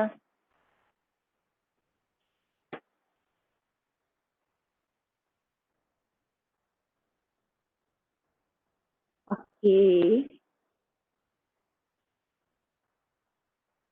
ഇനി നമുക്കൊരു ക്വസ്റ്റ്യൻ വർക്ക്ഔട്ട് ചെയ്യണ്ടേ? ഇതൊരു എക്സാമ്പിൾ ക്വസ്റ്റ്യൻസ് നോക്കണ്ടേ? ഈ ക്വസ്റ്റ്യൻ നമ്മൾ ഇന്ന് ചെയ്തിട്ടുള്ളതാണല്ലോ. Computer checking.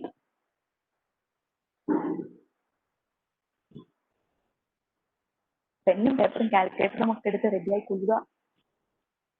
Okay. So here, this example is for the Medina company. To college and professional football team. The variable and follows. So Medina company, this company is producing goalpost. So goalpost produce for selling it to the college and professional football team. So our goalpost in the production is a variable and fixed cost. Direct materials $200, direct labor $150, $75, fixed cost $100, $650. Butler Corp has offered to supply Medina with a finished goalpost that Medina would then resell under the Medina name. The Butler Corporation is an outside vendor. They have made an offer to the Medina company that they will be supplying them the finished goalpost. Finished goalpost ഇവര് supply ചെയ്യും, and the Medina company would sell it this finished goalpost in their name. മെദീനയുടെ പേരിൽ തന്നെ ഈ finished goalpost വിൽക്കാം എന്നുള്ള ഒരു suggestion കൂടെ വെക്കുകയാണ്. Okay. The price of one goalpost from Butler is $490. If Medina purchases goalpost from Butler, it will continue to incur all of its fixed costs. But Medina will be able to eliminate half of the selling and administrative costs associated with the production and sale of its own goalpost. The other variable cost will not be incurred because Medina will not need to pay any production cost if it purchases goalpost from Butler. എന്താ പറഞ്ഞേക്കണേ? ബട്ട്ലറുടെ കയ്യിൽ നിന്ന് ഒരു goalpost മേടിക്കുകയാണെങ്കിൽ the price that we have to pay to Butler is $490. If the Medina company is purchasing the goalpost from Butler, it will continue to incur all of its fixed costs. Medina ബട്ട്ലറുടെ കയ്യിൽ നിന്ന് മേടിച്ചാലും മേടിച്ചില്ലെങ്കിലും fixed cost incur ആവുക തന്നെ ചെയ്യും. What is this fixed cost? Is it avoidable, unavoidable, relevant or irrelevant? What is this fixed cost? Is it relevant? If it is relevant, R. If it is irrelevant, I. R or I. What is it? Relevant, yes, because I have Medina. If Medina make it on, Medina സ്വന്തം കമ്പനിയിൽ ഉണ്ടാക്കുകയാണ്, അല്ലെങ്കിൽ Medina company സ്വയമായിട്ട് ഉണ്ടാക്കുകയാണ്, അല്ലെങ്കിൽ ബട്ട്ലറുടെ കയ്യിൽ മേടിച്ചാലും ഇല്ലെങ്കിലും they continue to incur this fixed cost. That's the point. What is it? It will continue to incur all of its fixed cost. So this is an unavoidable cost. Unavoidable cost അതിന്റെ പേരിൽ തന്നെ it is irrelevant. But Medina will be able to eliminate half of the selling and administrative cost. Selling and administrative cost half eliminate ചെയ്യാൻ വേണ്ടി പറ്റും. So ബട്ട്ലറുടെ കയ്യിൽ നിന്ന് പേടിക്കാന്നുണ്ടെങ്കിൽ ഇപ്പോൾ ഉള്ള സെല്ലിംഗ് ആൻഡ് അഡ്മിനിസ്ട്രേറ്റീവ് കോസ്റ്റിന്റെ പകുതി ഇല്ലാതെയാകും, പകുതി മാത്രം incur ആകുള്ളൂ.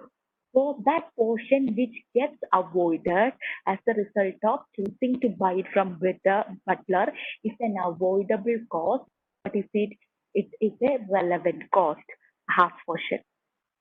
The other variable cost will not be incurred because Medina will not need to pay any cost if it purchases goalpost from Butler. ബട്ട്ലറുടെ കയ്യിൽ നിന്ന് goalpost മേടിക്കുകയാണെന്നുണ്ടെങ്കിൽ മറ്റ് വേരിയബിൾ കോസ്റ്റ് ഒന്നും ഇൻകർ ആവുന്നില്ല, കാരണം മെദീന പ്രൊഡ്യൂസ് ചെയ്യുന്നില്ല. Okay, all those variable costs are what? Relevant cost. ചോദ്യം എന്താ നമ്മളോട്?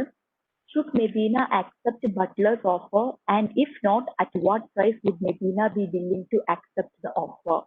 മെദീന ബട്ട്ലറുടെ കയ്യിൽ നിന്ന് ഓഫർ ആക്സെപ്റ്റ് ചെയ്യണോ? And if not, accept ചെയ്യുന്നില്ല എന്നുണ്ടെങ്കിൽ at what price would Medina be willing to accept the offer? അങ്ങനെ ഏത് പ്രൈസിന് ആക്സെപ്റ്റ് ചെയ്യാൻ തയ്യാറാകും? രണ്ട് ചോദ്യം ഉണ്ട്. ആക്സെപ്റ്റ് ചെയ്യണോ വേണ്ടയോ? അങ്ങനെ ആക്സെപ്റ്റ് ചെയ്യുന്നില്ല എന്നുണ്ടെങ്കിൽ ഏത് പ്രൈസിന് തരികയാണെന്നുണ്ടെങ്കിൽ ആക്സെപ്റ്റ് ചെയ്യും. രണ്ടാമത്തെ പ്രശ്നം എന്താ? What is the maximum price Medina would be willing to pay Butler? Medina ബട്ട്ലർക്ക് എത്ര പ്രൈസ് മാക്സിമം പേ ചെയ്യാൻ തയ്യാറാകുമെന്ന് നോക്കാം. നമ്മളോട് ആക്സെപ്റ്റ് ചെയ്യണോ വേണ്ടോ എന്നാണ് ചോദിക്കുന്നത്. ടെസ്റ്റിന്റെ പർട്ടിക്കുലർസിലോട്ട് നമുക്ക് പോകാം.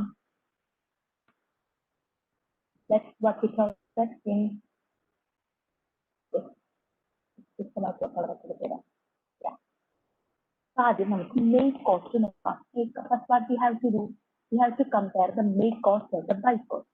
മെയ്ഡ് ചെയ്യുകയാണെന്നുണ്ടെങ്കിൽ നമ്മൾക്ക് വരാവുന്ന റെലവന്റ് കോസ്റ്റ് എന്താണ്? direct material.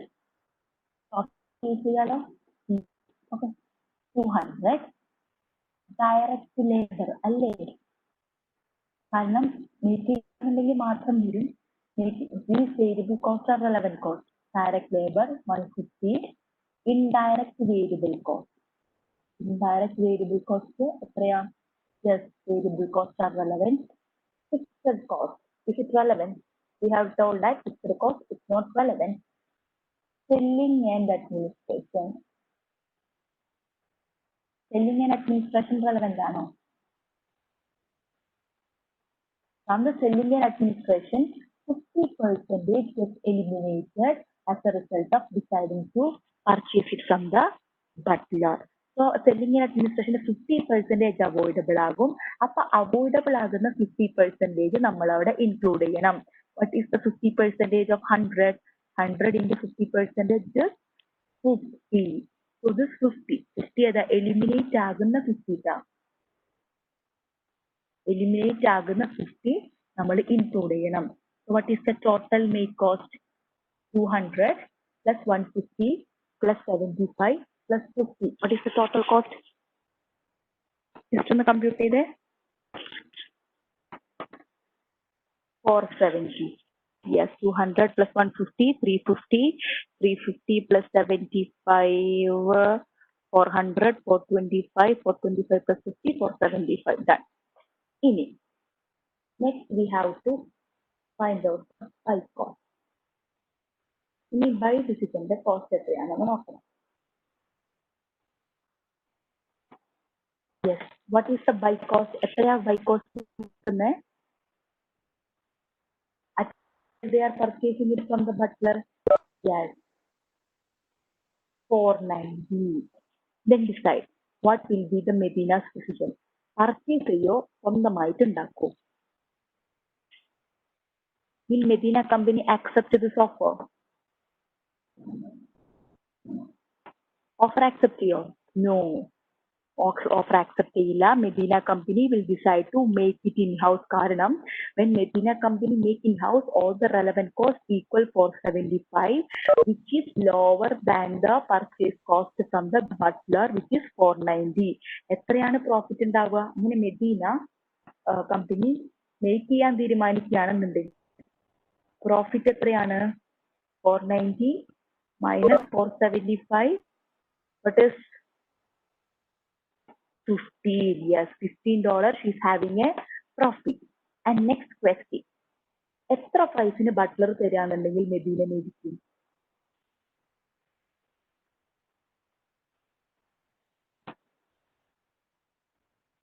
എത്ര പ്രൈസിന് തരികയാണെങ്കിൽ മെദീന മേടിക്കും? 475 എന്നാലും മെദീന ഒന്നും കൂടെ ആലോചിക്കും. If it is less than 475, അല്ലേ? Okay, 475 is the maximum price. എത്രയാണ് maximum price willing to pay to butler? Maximum price willing to pay to butler. Yes, the maximum price Medina company will be willing to pay to the butler is what? It is her make cost, which is 475. And if butler in 475 അല്ലെങ്കിൽ അതിന് താഴെയുള്ള ഏത് price, ഇപ്പോൾ 400-ന് തരിക, 425-ന് തരിക, 474-ന് തരിക, അല്ലെങ്കിൽ 473-ക്ക് തരികയാണെന്നുണ്ടെങ്കിൽ Medina ബട്ട്ലറുടെ കയ്യിൽ നിന്ന് മേടിക്കും. മറ്റ് ക്വാളിറ്റേറ്റീവ് സ്റ്റാൻഡ് പോയിന്റ് ഒക്കെ നോക്കുകയാണെങ്കിൽ excellent quality, excellent football post സെറ്റപ്പാണ് ഇരകൾ കിട്ടുന്നത്, വളരെ ലാഭകരമാണെന്നൊക്കെ മെദീനയ്ക്ക് മനസ്സിലായ 475 അതിന് താഴെ കിട്ടാന്നുണ്ടെങ്കിൽ Medina will definitely purchase it from the Butler. So here പല കാര്യങ്ങളും നമ്മൾക്കൂടെ നോക്കാം.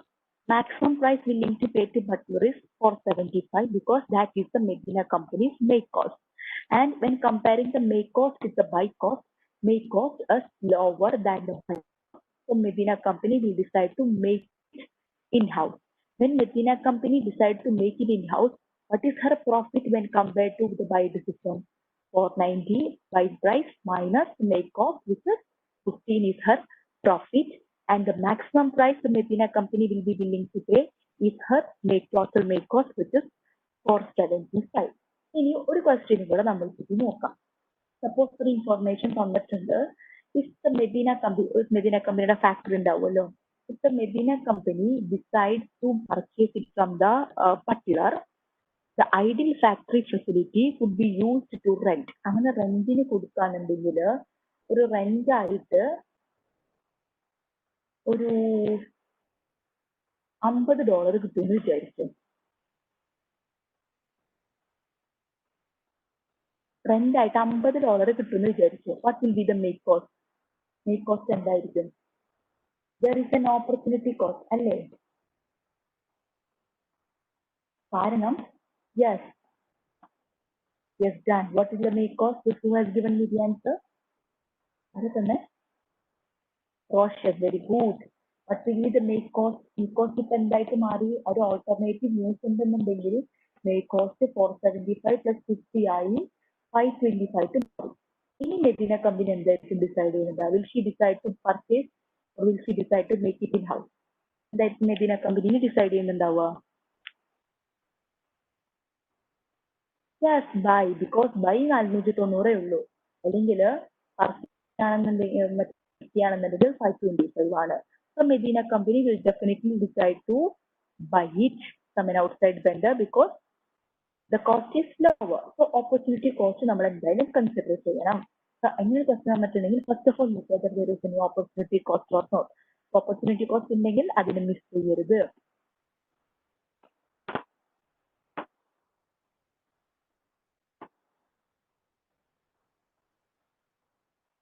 So clear ആണോ? ക്വസ്റ്റിന്റെ പർട്ടിക്കുലേഴ്സ് എല്ലാം ക്ലിയർ ആണോ?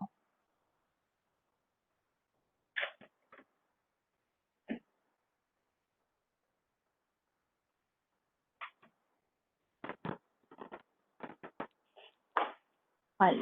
Clear അല്ലേ? Okay.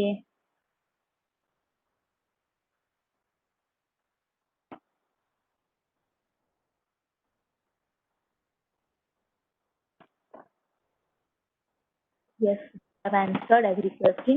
So make or buy decision clear അല്ലേ? Do you have any confusion? Do you have any doubts? അങ്ങനെ ഉണ്ടെങ്കിൽ ഇപ്പൊ ചോദിക്കാം.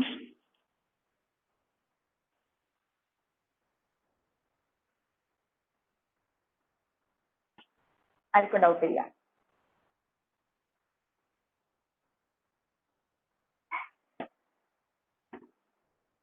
ഓക്കെ. മേക്ക് ഓർ ബൈ ഡിസിഷനോട് നമ്മൾ ചർച്ച പറയാണ്. അടുത്ത ടോപ്പിക്കിലോട്ട് പോവാണ്. എന്ത്? Special order decision. Can I move?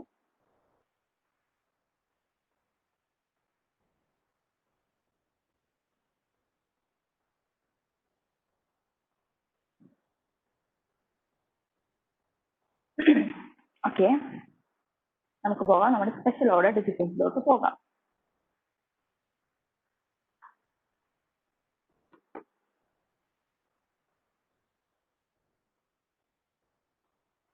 So in the special order decision, a company maybe is asked for a special one-time order. ഒരു one-time order കമ്പനിക്ക് തരാം. A special order, a one-time order. So അങ്ങനെ special one-time order വരികയാണെന്നുണ്ടെങ്കിൽ whether to accept that order or whether to reject that order is what we have to decide in the special order decision. So അങ്ങനെ ആ order accept ചെയ്യണോ വേണ്ടോ എന്ന് consider ചെയ്യണമെങ്കിൽ തീരുമാനിക്കണമെങ്കിൽ he will be considering two factors. And what are the two factors? Direct cost of production and the level of capacity. We must consider what is the direct cost of producing that one-time order. A one-time order പറഞ്ഞിട്ടുണ്ടാവുമല്ലോ.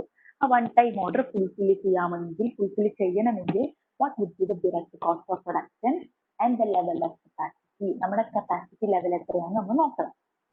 And what is the direct cost of production? The minimum price to charge include all of the costs that will be directly incurred in fulfilling it. It includes the variable cost of production. Minimum price, okay. In this direct cost of production or avoidable cost of production. If we could say direct cost of production or what? Avoidable cost of production. So in a special order decision, നമ്മൾ ആ product produce ചെയ്യാൻ വേണ്ടി നമ്മൾക്ക് വരുന്ന എല്ലാ direct കോസ്റ്റും എല്ലാ relevant കോസ്റ്റും ആണ് ചോദിച്ചിരിക്കുന്നത്. എല്ലാ cost of production. So suppose ആ ഒരു സ്പെഷ്യൽ ഓർഡർ വന്നിട്ടുണ്ടെങ്കിൽ ആ സ്പെഷ്യൽ ഓർഡറിന് നമ്മൾ ചാർജ് ചെയ്യേണ്ട പ്രൈസ്, ആ ചാർജ് ചെയ്ത പ്രൈസിൽ എന്ത് ഇൻക്ലൂഡ് ചെയ്യുന്നു? It should include all of the cost that will be directly incurred in fulfilling it. ആ ഒരു സ്പെഷ്യൽ ഓർഡർ നമ്മൾ ഫുൾഫിൽ ചെയ്യണമെങ്കിൽ what all cost that you have to incur directly, the price should include all this cost the variable cost of production. Then direct cost of production it is the variable cost of production. And the next thing, variable cost of production എന്ന് പറയുമ്പോൾ ഒരു സാധനം produce ചെയ്യാൻ നമ്മൾക്ക് വരുന്ന variable cost of production എന്തൊക്കെയുണ്ടാകും? Direct material cost ഉണ്ടായിരിക്കും, direct labour ഉണ്ടായിരിക്കും, and what variable overhead. So all these are the direct cost of production, and this the minimum price that we could charge, we could charge from this special order once it includes this what? Include this variable cost of production. Okay. The next one is the level of operating capacity. Hello? Hello? Ipa clear ആണോ?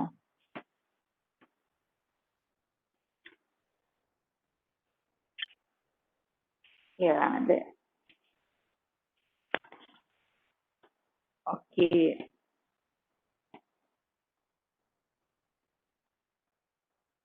Direct cost of production. Okay, level of capacity. The level of capacity is also important to us. So when the company is operating at full capacity or the company is operating at less than full capacity. Full capacity operate ചെയ്യാണെങ്കിൽ there will be opportunity cost, because when the company is operating or when the production facility is operating at its full capacity, in order to fulfill that special order decision, what we have to do, ഇപ്പൊ currently നമ്മൾ produce ചെയ്യുന്ന എന്തെങ്കിലും product വേണ്ടാന്ന് വെക്കണം, അതിന്റെ production stop ചെയ്തിട്ട് വേണം നമ്മൾ special one time order meet ചെയ്യാൻ വേണ്ടിയിട്ട്, അല്ലേ? So when you are operating at full capacity, there is an opportunity cost. In order to fulfill, in order to accept the special one-time order, you have to stop the production, you have to interrupt the production of the current produce and produce the special one-time order. And you will be sacrificing the benefit from that current existing producing product. Existingly, നമ്മൾ produce ചെയ്തുകൊണ്ടിരിക്കുന്ന ആ ഒരു പ്രൊഡക്റ്റിന്റെ benefit നമ്മൾക്ക് sacrificed ആകും. So that represents an opportunity cost. Less than full capacity ആണെന്നുണ്ടെങ്കിൽ ഇപ്പൊ പറയാണ്, suppose ഒരു കോമൺ എക്സാമ്പിൾ ആണ് പറയുകയാണെങ്കിൽ, സപ്പോസ് ഒരു 10,000 യൂണിറ്റ്സ് ആണ് നമ്മുടെ maximum capacity, installed capacity, normal capacity. So I am producing 6,000 units ഞാനിപ്പോ പ്രൊഡ്യൂസ് ചെയ്തുകൊണ്ടിരിക്കുന്നുണ്ട്. there come an order for 3,000 units, 3000 യൂണിറ്റ്സിന്റെ ഒരു സ്പെഷ്യൽ വൺ ടൈം ഓർഡർ വരികയാണെന്നുണ്ടെങ്കിൽ, yes, I am having enough capacity to accept that order, അല്ലേ? എങ്കിൽ 6,000 units ഞാനിപ്പോൾ produce ചെയ്യുന്നുള്ളൂ, total capacity 10,000 ഉണ്ട്. സോ എക്സ്ട്രാ ഈ one time order, special order വന്നിട്ടുള്ള ഈ 3,000 യൂണിറ്റ്സിന്റെ ഓർഡർ മീറ്റ് ചെയ്യാനായിട്ടുള്ള സഫീഷ്യന്റ് കപ്പാസിറ്റി എന്റെ കയ്യിലുണ്ട്. So I will be accepting that special order because I am having sufficient capacity and there opportunity cost. എനിക്ക് വേറൊന്നും production interrupt ആകുന്നില്ല, വേറൊന്നിനും ഞാൻ ഒഴിവാക്കണമെന്നില്ല. ആ എക്സ്ട്രാ ഉള്ള കപ്പാസിറ്റി ഞാൻ യൂസ് ചെയ്തിട്ട് പ്രൊഡ്യൂസ് ചെയ്തിട്ട് സ്പെഷ്യൽ വൺ ടൈം ഓർഡർ ഞാൻ ഫുൾഫിൽ ചെയ്യണമെന്ന് മാത്രം. ഇവിടെ ഓപ്പർച്യൂണിറ്റി കോസ്റ്റ് എന്ന് പറഞ്ഞല്ലോ. What is the opportunity cost? It is the lost contribution margin from products not being able to sell due to accepting special order. ഈ special order നമ്മൾ accept ചെയ്യുന്നതിന്റെ പേരിൽ മുന്നേ നമ്മൾ പ്രൊഡ്യൂസ് ചെയ്ത് വിറ്റുകൊണ്ടിരിക്കുന്ന ചില പ്രൊഡക്ട്സ് നമ്മൾക്ക് ഇനി പ്രൊഡ്യൂസ് ചെയ്യാനും വിൽക്കാനും പറ്റില്ല. അപ്പൊ ആ പ്രൊഡക്റ്റിൽ നിന്ന് നമ്മൾക്ക് കിട്ടുന്ന നമ്മുടെ contribution margin, that lost contribution margin represents the opportunity cost of accepting this one-time order if it is operating at full capacity. Yeah.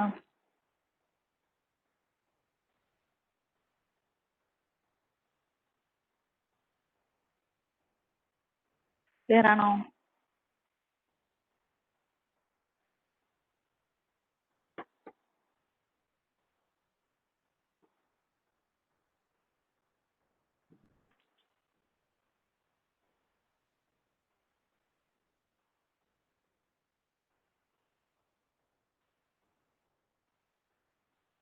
Clear ആണോ?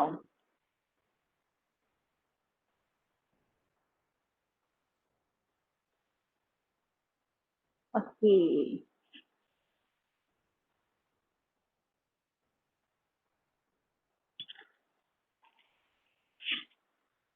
Okay, done.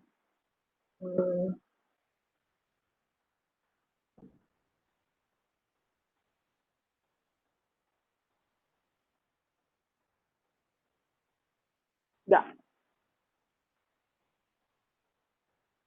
നെക്സ്റ്റ് ഇതിൽ നിന്ന് നമ്മൾക്ക് വരാവുന്ന ക്വസ്റ്റ്യൻസ് എന്തൊക്കെയാണെന്നുള്ളത് നോക്കാം.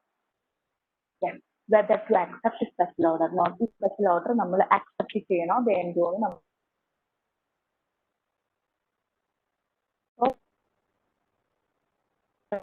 കോസ്റ്റുകളൊക്കെ ലിസ്റ്റ് ഔട്ട് കമ്പയർ ചെയ്യും. തരാൻ ആയിട്ടുള്ള പ്രൈസ് ഉണ്ടായിരിക്കും. സോ നമുക്ക് at a price then look at നമ്മുടെ ഓപ്പർച്യൂണിറ്റി കോസ്റ്റ് ഉണ്ട്. ഓപ്പർച്യൂണിറ്റി കോസ്റ്റ് കൂടെ കൺസിഡർ ചെയ്ത് നമുക്ക് വരാവുന്ന കോസ്റ്റ്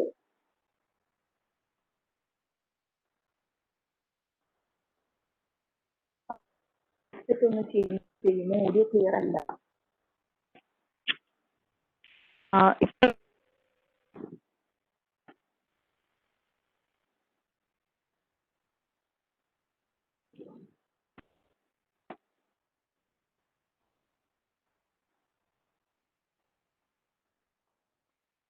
ഇതൊക്കെ ഒന്നും ക്ലിയർ അല്ല. Okay, just A moment. ഞാൻ ചേഞ്ച് ചെയ്യട്ടെ കേട്ടോ. ചേഞ്ച് ചെയ്യാം.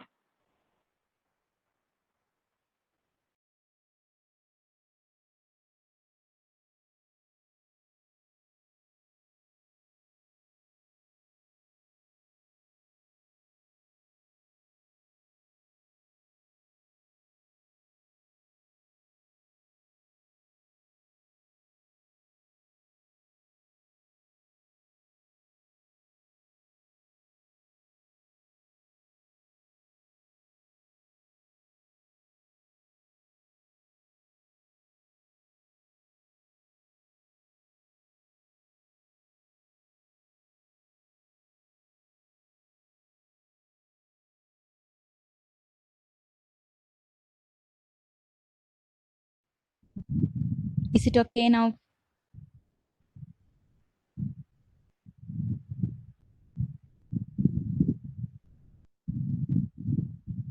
Okay. So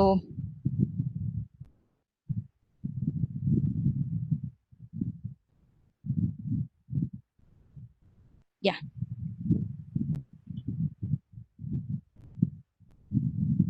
done. Okay.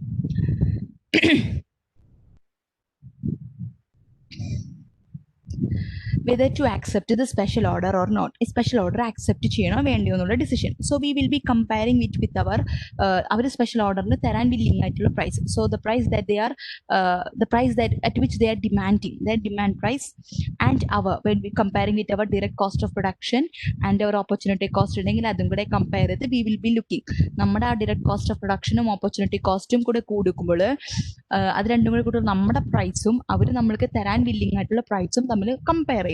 And compare ചെയ്തിട്ട് if their price is higher than us, okay, we will be definitely accepting the special order. And if our cost is higher than their price, what we will do, we will not accept the special order. Next, what is the relevant cost? ചോദിക്കാം, in making the special order decisions, what are all the relevant cost? എന്തൊക്കെയാണ് നമ്മുടെ relevant cost എന്ന് list out ചെയ്യാൻ പറയാം. So that would be one type of question. The next, the minimum price to charge from customer. ആ കസ്റ്റമറുടെ കാര്യം ആരാണോ special order തരുന്നത്, that customer, what should be the minimum price that we have to charge from that customer? ആ കസ്റ്റമർക്ക് നമ്മൾ എത്ര minimum price charge ചെയ്യണം? It is the direct cost of production plus opportunity cost. നമ്മൾക്ക് വരുന്ന direct cost of പ്രൊഡക്ഷനും opportunity കോസ്റ്റും അതെങ്കിലും അവർ ആ പ്രൈസിൽ നിന്ന് നമുക്ക് കവർ ചെയ്തെടുക്കാൻ പറ്റണം, റിക്കവർ ചെയ്തെടുക്കാൻ പറ്റണം. So the minimum price, minimum we should be charging at least this price. അതിന് കൂടുതലാണെന്നുണ്ടെങ്കിൽ we will be having profits. Next, the opportunity cost of accepting special order. If special order accept ചെയ്യാണെന്നുണ്ടെങ്കിൽ what would be the likely opportunity cost? I told you that we have to look at our level of capacity. If we are operating at less than full capacity, or if we are operating at full capacity operate ചെയ്യാണ് അല്ലെങ്കിൽ sufficient ആ ഒരു special one time order meet ചെയ്യാനായിട്ടുള്ള sufficient capacity നമ്മൾക്കില്ല എന്നുണ്ടെങ്കിൽ we will be having opportunity cost. ആ opportunity cost എന്തായിരിക്കും? What would be the lost contribution margin from the product that stops to produce and sell when we accept the special one time order? ഈ special one time order accept ചെയ്യുമ്പോൾ ഒരു product നമ്മൾ produce ചെയ്യാൻ പറ്റില്ല, അല്ലെങ്കിൽ വിൽക്കാൻ വേണ്ടി പറ്റില്ല. ആ ഒരു പ്രൊഡക്റ്റിൽ നിന്ന് നമ്മൾക്ക് കിട്ടാവുന്ന contribution margin it would be lost, നമുക്കത് കിട്ടില്ല. അപ്പോൾ കോൺട്രിബ്യൂഷൻ മാർജിൻ ആയിരിക്കും നമ്മുടെ opportunity cost, and that opportunity cost need to be absorbed by this special one time order. ആ ചാർജ് ചെയ്യുന്ന പ്രൈസിൽ ഈ ഓപ്പർച്യൂണിറ്റി കോസ്റ്റ് കൂടെ നമ്മൾ cover ചെയ്തിട്ടുണ്ടായിരിക്കണം.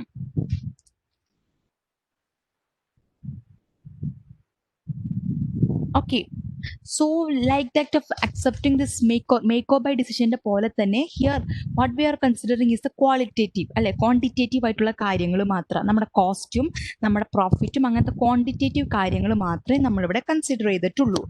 But in actual scenario, actual business situation, we need not only consider this quantitative things, we need to provide consideration for the qualitative aspects as well.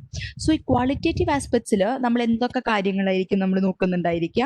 Can you give me some examples of the qualitative things that you should consider when making a special order decision?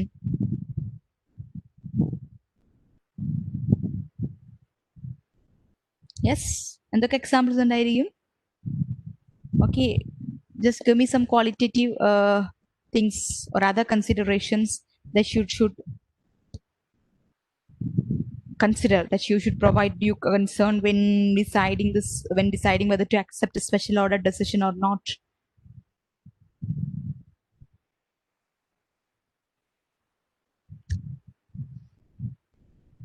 വേറെ എന്തൊക്കെ കാര്യങ്ങൾ consider ചെയ്യണം?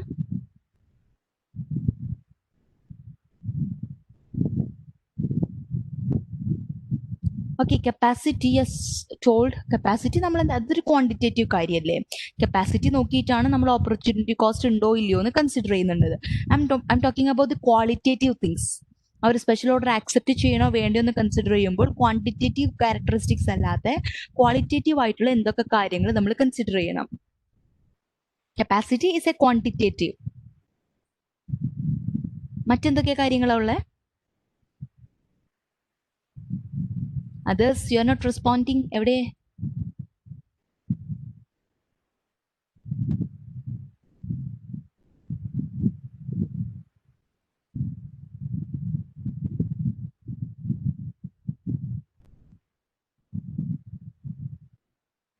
Time to get the product. Time to get the product means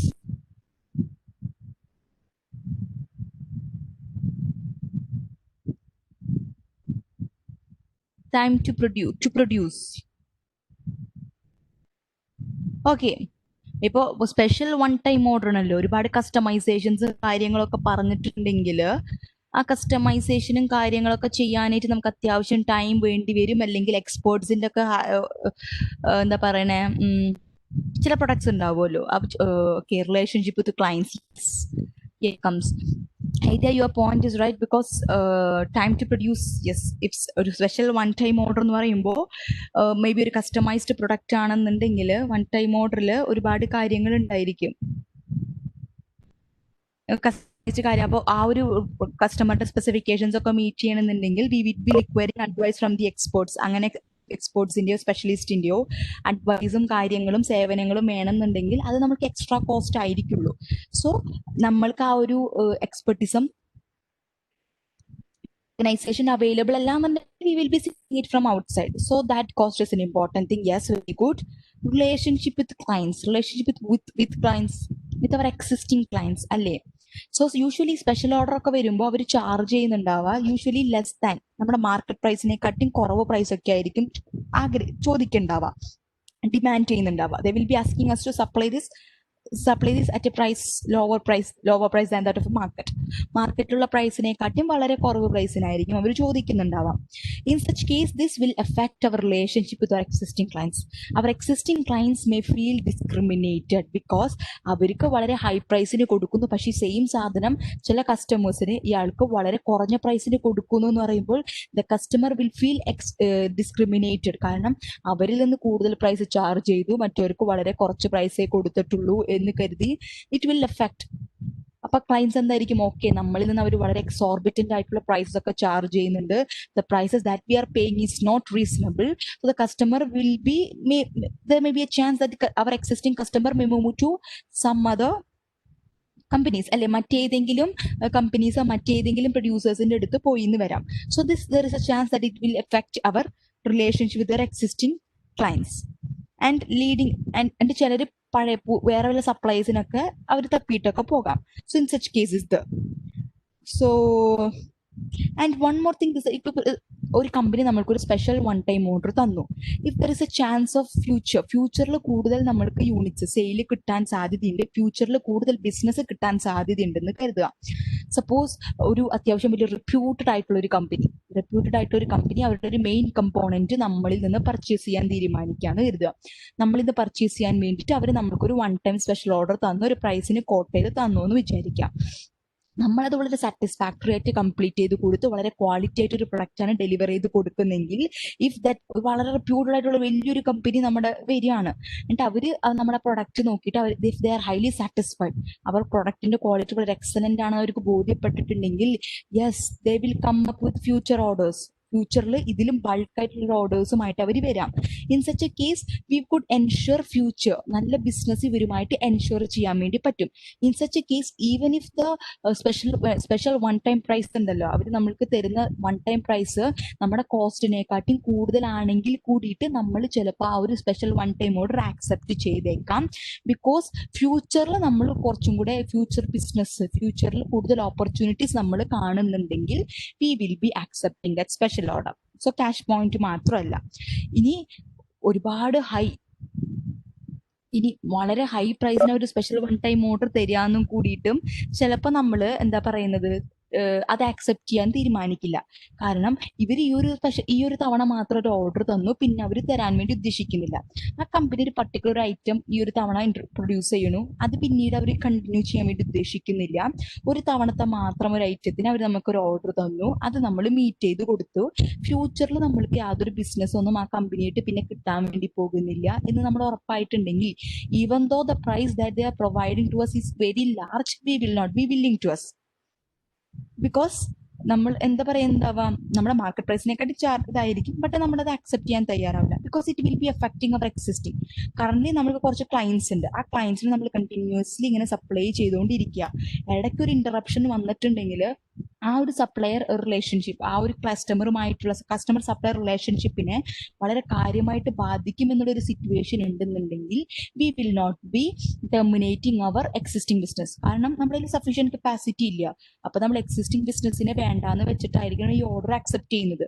ഈ order accept ചെയ്തിട്ടുണ്ടെങ്കിൽ ഇപ്പൊ profit ഉണ്ട്, പക്ഷെ ഭാവിയിൽ നമുക്കൊന്നും കിട്ടില്ല. പക്ഷെ ഈ ഒരു ഓർഡർ ആക്സെപ്റ്റ് ചെയ്യുന്നത് വഴി നമുക്കൊരു എക്സിസ്റ്റിംഗ് ക്ലയന്റിന് നഷ്ടപ്പെടും, ഫ്യൂച്ചറിൽ നമ്മൾക്ക് കിട്ടാവുന്ന ബിസിനസ്സിന് നഷ്ടപ്പെടും എന്നുള്ള ചാൻസ് ഉണ്ടെങ്കിൽ, even though it is profitable, the company may not be willing to accept that special order. So not only this quantitative characteristics, we will be looking at this qualitative things also. Clear ano?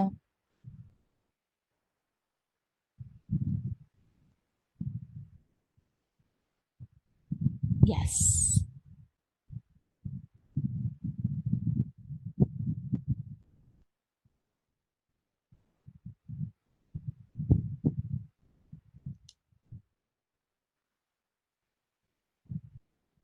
ഇതൊരു question വേണോ അല്ലേ?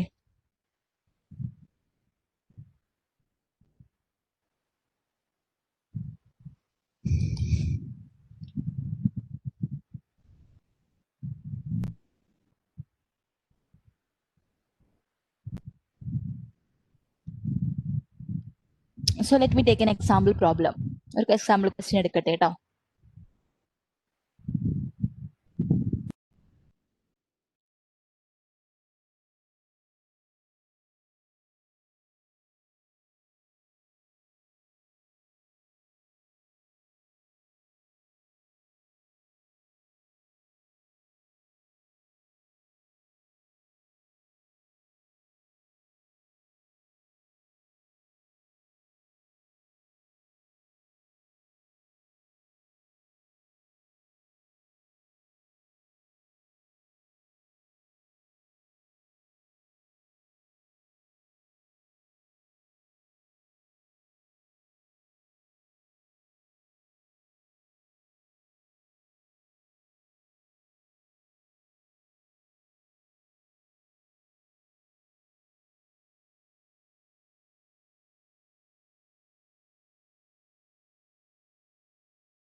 Okay. Look at this question. Look at this. Are you able to see this document?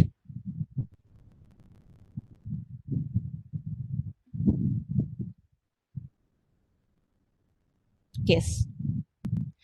Athens company produces refrigerators and microwave ovens. Athens has the following information regarding each unit produced of each product.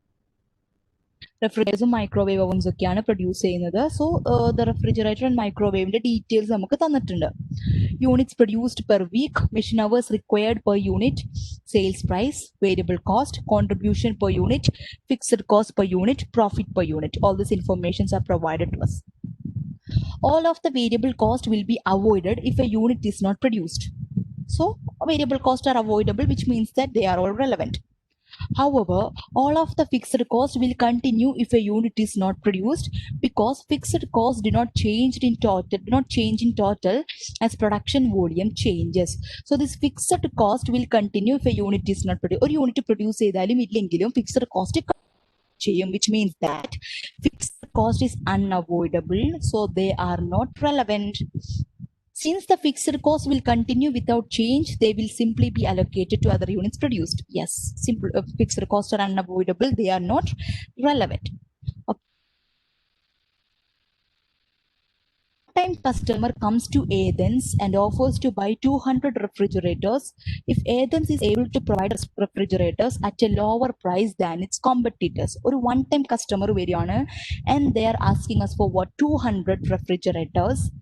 And if Athens is able to provide the refrigerator as a lower price than its competition, so അതിന്റെ കോമ്പറ്റീറ്ററിനെക്കാട്ടിയും വളരെ കുറവ് price, which means that market പ്രൈസിനെക്കാട്ടിയും വളരെ കുറവ് പ്രൈസിന് provide ചെയ്യാൻ തയ്യാറാണെങ്കിൽ this company is willing to buy how much refrigerator? 200 refrigerator. At this time, Athens is operating at 60% capacity and has the ability to produce these refrigerators without affecting current production. And currently, Athens 60% capacity operate ചെയ്യുന്നുള്ളൂ. So 40% remain ചെയ്യാൻ idle ആയിട്ട് കിടക്കാണ്. So that 40% is sufficient to produce these 200. ഈ ഒരു 200 refrigerators അവർക്ക് meet ചെയ്യാൻ വേണ്ടിയിട്ട് ആ production facility sufficient ആണ്, which means that we are having enough facility, enough capacity to meet that special one time order. അവിടെ നമുക്കൊരു opportunity cost ഉണ്ടോ ഇല്ലയോ? Do we have any opportunity cost in that situation?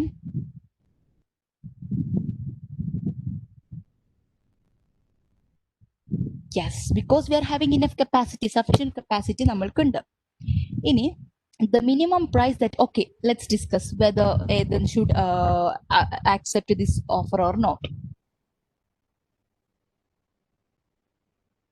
Okay, accept ചെയ്യണോ വേണ്ടയോ എന്നുള്ളതിന് പകരമായിട്ട് the minimum price that Athens should charge for the 200 refrigerators 100.01, or the amount of the variable cost that will be incurred to produce this order plus 0.01. If the price were only 100, then Athens would be indifferent between producing the refrigerators or not producing them, because it would receive no additional contribution from their sales. So here, what is the minimum price that എത്ര minimum price charge ചെയ്യണം Athens ഈ one time customer കയ്യിൽ നിന്ന്? The minimum price to charge from this customer equals the direct cost of production plus opportunity cost, if any. Opportunity cost ഇവിടെ ഇല്ല, because we are having sufficient capacity. So the minimum price to charge includes only what? The direct cost of production. What are the direct cost of production? The variable cost of production. എന്തൊക്കെയായിരിക്കും അത്? The variable cost includes 100 is our direct cost of production. So 100 minimum charge ചെയ്യണം. പക്ഷെ 100 അല്ല, ഒരു $0.01 എങ്കിലും, at least 0.01 1 cent എങ്കിലും 100 ആണെന്നുണ്ടെങ്കിൽ okay, contribution പോലും മതി. You are having any contribution, but if it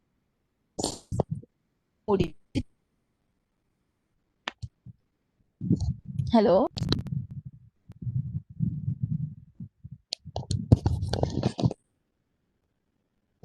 is it okay now?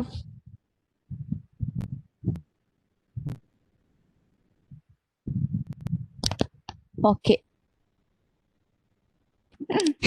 വായിൽ ഞാൻ കയറ്റി so close to my mouth. That okay. So 100 rupees തന്നെ ചാർജ് ചെയ്യാന്നുണ്ടെങ്കിൽ okay, sale price minus 100, you are not having nothing, contribution ഒന്നുമില്ല. So അങ്ങനത്തെ ഒരു സിറ്റുവേഷനിൽ company ചെയ്തില്ല, അറ്റ്ലീസ്റ്റ് ഒരു പൈസയെങ്കിലും എക്സ്ട്രാ കിട്ടുക എന്ന് പറയില്ലേ, അതേപോലെ 100.01 അതെങ്കിലും നമ്മൾക്ക് കിട്ടും. മിനിമം പ്രൈസ് അതെങ്കിലും ആയിരിക്കണം. 100 എബോവ് 100, ഒരു 1 സെന്റെങ്കിലും എക്സ്ട്രാ നമ്മൾക്ക് കിട്ടണം. So that is the minimum price Athens should charge for this 200 refrigerators direct cost of production plus $0.01, which means that 1 cent extra, or the amount of the variable cost that will be incurred to produce this order plus 0.01. If the price were only 100 മാത്രമാണെങ്കിൽ Athens would be indifferent between producing the refrigerators or not producing them. Indifferent means ഒരു അഭിപ്രായം ഇല്ലാത്തൊരവസ്ഥ, കൊടുക്കണ വേണ്ടയോ, കൊടുത്താലും ഒന്നുമില്ല, കൊടുത്തില്ലെങ്കിലും ഒന്നുമില്ല. കൊടുത്താൽ എന്താ വല്ല ബെനിഫിറ്റ് ഉണ്ടോ, ഇല്ല, ഒരു കോൺട്രിബ്യൂഷനും ഇല്ല. കൊടുത്തില്ലെങ്കിലോ nothing. So it will be indifferent. So additional contribution, അതുകൊണ്ടാണ് ഈ 100.01 എന്നുള്ളൊരു സാധനത്തിലോട്ട് എത്തിയേക്കണം. നെക്സ്റ്റ് വരികയാണ്, a one-time customer comes to Athens and offers to buy 200 refrigerator. One-time customer വരികയാണ്, ഒരു 200 refrigerator മേടിക്കാൻ, സെയിം സാധനം. If Athens can provide the refrigerator at lower price than its competition, market പ്രൈസിനെക്കാട്ടിയും കുറവ് പ്രൈസിന് തരണം. At this time Athens is operating at 100% capacity. എന്താ, full കപ്പാസിറ്റിയിൽ operate ചെയ്യാണ്. If the company is operating at full capacity, in order to accept the special one-time order, it has to sacrifice something. So there is opportunity cost, and in order to produce these 200 refrigerator, ഈ 200 refrigerator produce ചെയ്യാൻ, ഈ special one time order meet ചെയ്യാൻ, it would need to not ഈ 200 refrigerators produce ചെയ്യാനായിട്ട് 300 microwaves നമ്മൾ produce ചെയ്യാതെ ഇരിക്കണം. We need to stop the production of the 300 microwaves and produce the 200 refrigerators. Yes. In this case, the minimum price that Athens must charge will include, appo less a full capacity operate ചെയ്യുമ്പോൾ you are having opportunity cost. If there is opportunity cost, the minimum price to charge എന്തായിരിക്കും? The variable cost of production plus opportunity cost. What is the opportunity cost? The lost contribution margin from the 300 microwaves that you stop to produce in order to accept the special order. Alle ഈ 200 refrigerator order meet ചെയ്യാൻ വേണ്ടിയിട്ട് 300 microwaves production വേണ്ടാന്ന് വെച്ചിട്ടുണ്ടെങ്കിൽ, the contribution margin that is lost from this 300 microwaves is our opportunity cost. അതും കൂടെ നമ്മൾ cover ചെയ്തിട്ടുണ്ടായിരിക്കണം. So direct cost of production നമ്മൾ നേരത്തെ ഓൾറെഡി കണ്ടുപിടിച്ചു, എത്രയാ? 100 അല്ലേ? Then here we have to find the opportunity cost. Opportunity cost എന്താ? Lost contribution margin of this 300 microwaves. അപ്പൊ നമുക്ക് നോക്കാം, എത്ര മൈക്രോവേവ്? 300. മൈക്രോവേവിന്റെ കോൺട്രിബ്യൂഷൻ മാർജിൻ എത്രയാ? ഇവിടെ തന്നിട്ടുണ്ടല്ലോ, selling price is 200, variable cost is 700. What is the contribution margin per unit? 125. So 125 is the contribution margin per unit of what? 1 microwave അല്ലേ? എത്ര microwave ആണ് നമ്മൾ സ്റ്റോപ്പ് ചെയ്യുന്നത്? We are stopping the production of 300 microwaves. 300 micro നമ്മൾ stop ചെയ്യുകയാണെന്നുണ്ടെങ്കിൽ what would be the total lost contribution margin? 300 into 125, 37,500. 37,500 ആണ് നമ്മുടെ lost contribution margin.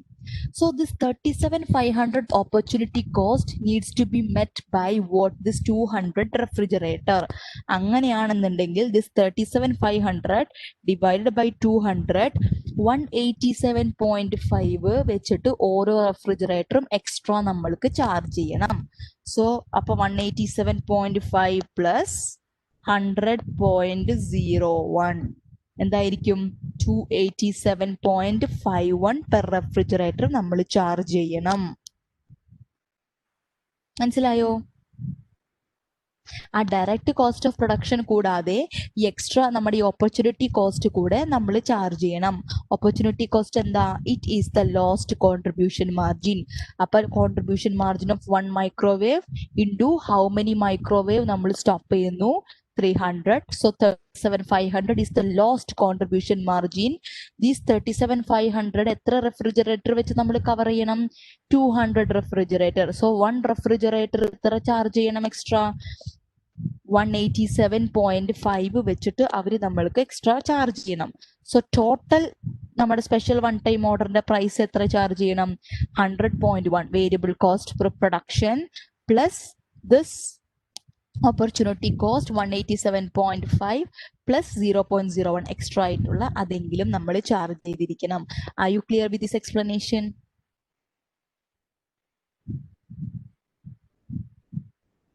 ആണോ? യെസ്, പ്രൂവ് തരുന്നുണ്ട്. Currently, Athens has 160 to 500 of total contribution margin. 160 to 500 എങ്ങനെയാ total contribution margin വന്നേ? Contribution margin ഇതും മൈക്രോവേവിന്റെ 125, refrigerator 500, microwave 500. So 500 × 200, 500 × 200, 500 × 125. So totally 500 × 200 plus 500 × 125 എത്രയാണ്? 60 to 500 is the total contribution margin. Currently ഉള്ളത് ഇത്രയുമാണ്. ഇനി 287.50 ആണ് നമ്മൾ പ്രൈസ് ചാർജ് ചെയ്യണമെന്ന് വിചാരിച്ചു പുതിയ റെഫ്രിജറേറ്ററിന്. എന്നിട്ട് 300 കുറച്ച് നമ്മൾ 200 മൈക്രോവേവ് മാത്രമേ നമ്മൾ വിൽക്കുന്നുള്ളൂ. അങ്ങനെയാണെന്നുണ്ടെങ്കിൽ കോൺട്രിബ്യൂഷൻ മാർജിൻ എന്തായിരിക്കും എന്നുള്ളത് നോക്കാം. ഒറിജിനൽ റെഫ്രിജറേറ്റർ 500 എണ്ണം നമ്മൾ വിൽക്കുന്നുണ്ട് അല്ലെ? റെഫ്രിജറേറ്ററിൽ പ്രത്യേകിച്ച് കുറവൊന്നുമില്ല. 500 × 200 അതിന് കിട്ടുന്നുണ്ട്. ഇനി മൈക്രോവേവ്സിൽ 500 എണ്ണത്തിൽ 300 എണ്ണം നമ്മൾ സ്റ്റോപ്പ് ചെയ്തു. ഇനി എത്ര മാത്രമേ വിൽക്കുന്നുള്ളൂ? 200 യൂണിറ്റ്സ്. 200 × 125, 25,000. പുതിയ റെഫ്രിജറേറ്ററിന്റെ ഓർഡർ എത്രയാ? 200 റെഫ്രിജറേറ്റർ. അതിന് നമ്മൾ എത്രയാ? 187.5. എത്രയാണ്? 180. അതെ, 287.5 നിന്ന് അതിന്റെ കോൺട്രിബ്യൂഷൻ മാർജിൻ ആണത്. ആരാ?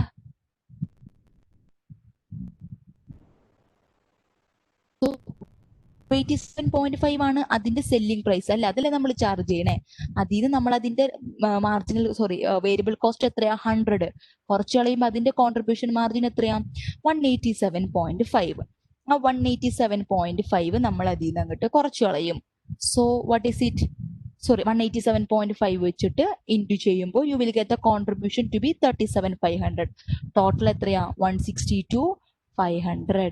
മുൻപത്തെ കോൺട്രിബ്യൂഷനോട് ഈക്വലന്റ് ആയില്ലേ? Yes, that's it. ഇനി ഈ 287.5-നെക്കാട്ടും താഴെയാണ് വിൽക്കുന്നതെന്ന് വിചാരിച്ചോ, കോൺട്രിബ്യൂഷൻ മാർജിൻ 160 to 500-നെക്കാട്ടും കുറയും. So will Athens be willing to accept the special order at a price?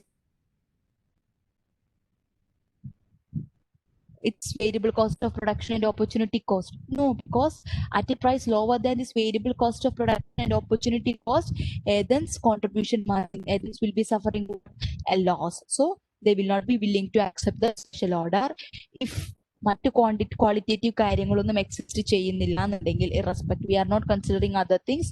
ഈ ഒരു കോസ്റ്റിന്റെ കൺസിഡറേഷൻ മാത്രം നോക്കുകയാണെന്നുണ്ടെങ്കിൽ മിനിമം പ്രൈസ് ഇത്ര വേണം, മാക്സിമം എത്ര വേണമെങ്കിലും പോകാം. യെസ്, കോൺട്രിബ്യൂഷൻ എത്ര വേണമെങ്കിൽ നമുക്ക് മാക്സിമം ചെയ്യാം. മിനിമം ഇത്രയെങ്കിലും നമ്മൾ ചാർജ് ചെയ്തിട്ടുണ്ടായിരിക്കണം. 287.51.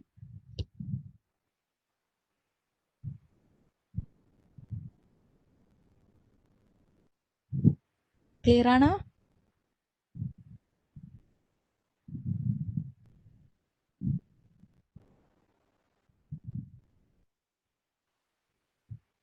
യെസ്.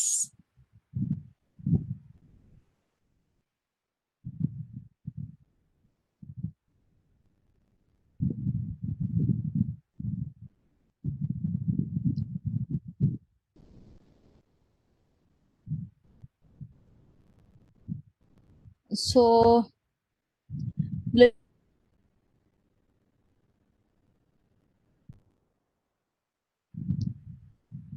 എക്സാമ്പിൾ ക്വസ്റ്റ്യൻ കൂടെ വർക്ക്ഔട്ട് ചെയ്യാം. Yes. Question number 35. Power Systems Company manufactures jet engines for the United States Armed Forces on a cost plus basis, meaning the price will be the cost of production plus some amount or percentage. The cost of a particular jet engine the company manufactures is as follows. This power system company US in the armed forces, US army ke jet engines manufacture ചെയ്ത് കൊടുക്കുകയാണ്. Cost plus basis means കോസ്റ്റിന്റെ കൂട്ടത്തിൽ ഒരു particular percentage of profit കൂടെ add ചെയ്തിട്ട് ആ ഒരു പ്രൈസിന് അവർ വിൽക്കുക ചെയ്യുന്നത്. The cost of a particular jet engine the company manufactures is as follows. Direct materials, direct labor, overheads തന്നിട്ടുണ്ട്, salary, fringe benefits on direct labor, depreciation, rent. If production of this engine were discontinued, the production capacity would be idle and the supervisor would be laid off. For the next contract, the minimum unit price that power system should bid is. So, ഈ എഞ്ചിന്റെ production അവർ discontinue ചെയ്യുകയാണെന്നുണ്ടെങ്കിൽ production capacity would be idle, production capacity ഐഡിയലായിട്ട് കിടക്കും. And the supervisor would be laid off, which means that ഇവർ production നിർത്തിയിട്ടുണ്ടെങ്കിൽ സൂപ്പർവൈസറെ പറഞ്ഞു വിടും. For the next contract, the minimum unit price that power system should be. ഇനി അടുത്ത കോൺട്രാക്റ്റിൽ എത്ര മിനിമം പ്രൈസ് നമ്മൾ ചാർജ് ചെയ്യണം, which means the direct cost of production and opportunity cost എന്തെങ്കിലും ഉണ്ടെങ്കിൽ. ഇവിടെ ഓപ്പർച്യൂണിറ്റി കോസ്റ്റിന്റെ കേസ് ഒന്നും പറയുന്നില്ല. സോ നമ്മുടെ ഡയറക്റ്റ് കോസ്റ്റ് ഓഫ് പ്രൊഡക്ഷൻ മാത്രം നമ്മൾ എടുത്തു നോക്കുക. ഇത് വേണ്ടല്ലോ. Yes, here the sticky notes. So the minimum price എത്രയായിരിക്കും?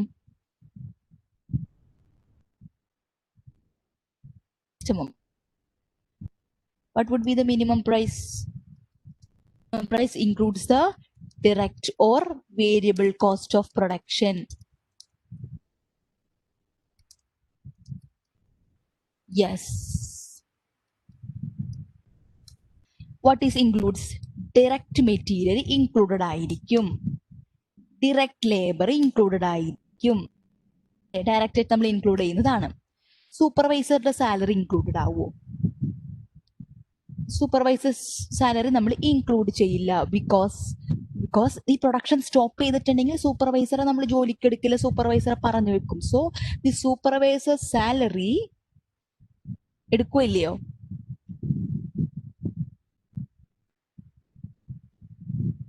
എടുക്കും. യെസ്. അന്ന് ഞാൻ പറഞ്ഞിരുന്നു, ഇപ്പോൾ സർപ്രൈസ് ഒരു എന്ന് മാറ്റി പറഞ്ഞപ്പോൾ നിങ്ങൾ മാറ്റി പറയാൻ നോക്കിയത്. Very good guys. We will take the supervisor salary because സൂപ്പർവൈസറുടെ salary is an avoidable cost. Because ഈ പ്രൊഡ്യൂസ് ചെയ്യുന്നതിന്റെ പേരിൽ മാത്രമാണ് സൂപ്പർവൈസർ വെച്ചിട്ടുള്ളത്. പ്രൊഡ്യൂസ് ചെയ്തില്ലെങ്കിൽ സൂപ്പർവൈസർ ഇല്ല. അപ്പൊ പ്രൊഡ്യൂസ് ചെയ്യുന്നത് കൊണ്ട് മാത്രം നമ്മൾ ഇൻകർ ചെയ്യുന്ന കോസ്റ്റ് ആണ്. So we to consider it relevant. ഇനി അടുത്തത് fringe benefits on direct labor. Will you include it or not? Yes, എടുക്കും. Fringe benefits on direct labour because direct labour ഉള്ളതിന്റെ പേരിലാണ് അവർക്ക് ഫ്രിഞ്ച് ബെനിഫിറ്റ്സ് കൊടുക്കേണ്ടി വരുന്നത്. ഡയറക്ട് ലേബർ ഇല്ലെങ്കിൽ ഫ്രിഞ്ച് ബെനിഫിറ്റ്സും കൊടുക്കുന്നില്ല. So this fringe benefits on direct labour is a variable overhead. So we have to include. Depreciation will you include? No, because it is a fixed cost. Because irrespective whether you produce the jet engine or whether you not produce this jet engine, you have to incur the depreciation of the, whether it could be the plant and machinery, whether it could be the any equipments or not. It doesn't matter whether you produce or not, you have to incur the depreciation. And rent, yes, whether you produce this jet engines or not, you have to provide, you have to meet the rent expenses of the factory facilities that which you have taken on rent. So all the relevant cost includes what? The direct material, direct labor, supervisor salary, fringe benefits on direct labor. So etra varum? Direct labor is 200,000, direct material is 200,000, direct labor is 150,000 plus fringe benefits, yes, 385,000. Very good. Supervisor salary is 20,000 plus depreciation, fringe benefits is 15,000 So totally it is 385,000. So in making in the next contract, the minimum price that you should quote is what? 385,000. അതിൽ താഴെ coat ചെയ്യരുത്. താഴെ coat ചെയ്താൽ നമ്മൾക്ക് നഷ്ടമാണ്. മുകളിൽ quote ചെയ്യുക. അല്ലെങ്കിൽ at least our quote should be 385,000. Clear?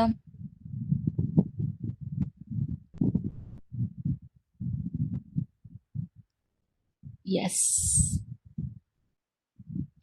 So our answer is this.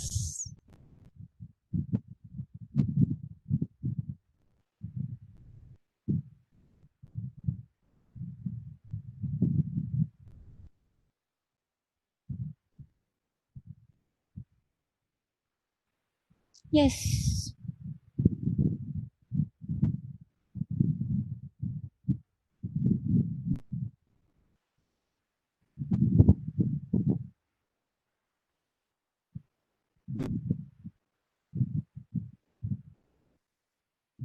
Let's consider K. Collins Corporation produces equipment for power, including backstops for baseball fields. K. Collins Corporation request for 500 backstops from the city of Cincinnati.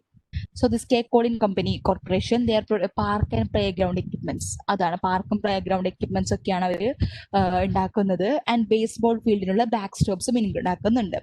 So they R receiving A one time special order, ഒരു one time request ആണ്. എത്ര back stops? 500 back stop from city of Cincinnati. അതൊരു golf club ഒക്കെയാണ് കേട്ടോ. Baseball clubs ഒക്കെയാണ്.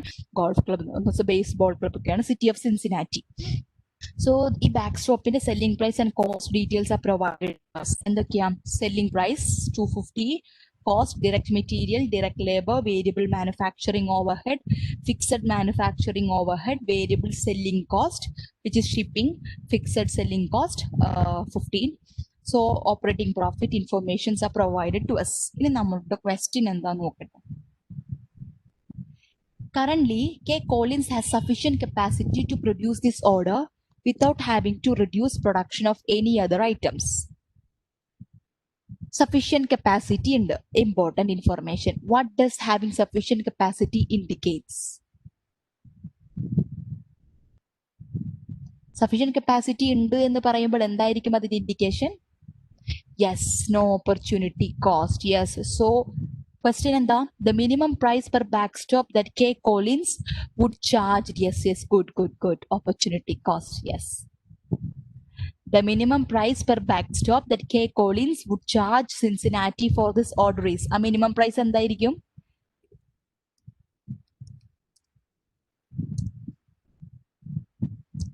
Correct ആയിട്ട് കണ്ടുപിടിച്ചോ? ഇതൊക്കെ നമ്മൾ മുന്നേ ചെയ്തതിന്റെ പേരിൽ നിങ്ങൾ കറക്റ്റ് ആയിട്ട് നോട്ട് ചെയ്ത് വെച്ചേക്കുന്നതാണോ? ഓക്കെ. ആരൊക്കെ ഉത്തരം പറഞ്ഞേക്കണേ? Bipitha, Arya, Soumya, Roshan. Yes. Can someone of you explain to us? നമ്മൾക്ക് എല്ലാവർക്കും വേണ്ടി എക്സ്പ്ലെയിൻ ചെയ്യാൻ വേണ്ടി പറ്റുമോ എങ്ങനെയാ 137 കിട്ടിയെന്നുള്ളത്? Direct cost of production. Okay. So what all cost you have included in it?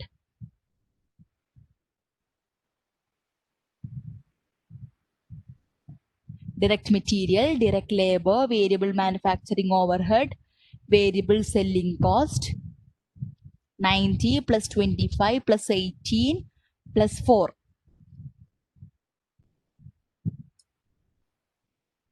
അല്ലേ?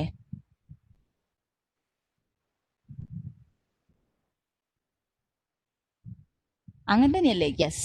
90 plus 25 plus 18 plus 4 137. മിനിമം പ്രൈസിൽ നമ്മുടെ direct cost of production, or could say variable cost of production ആണ് ഇൻക്ലൂഡ് ചെയ്തിട്ടുള്ളത്. Which includes what? It's for others to.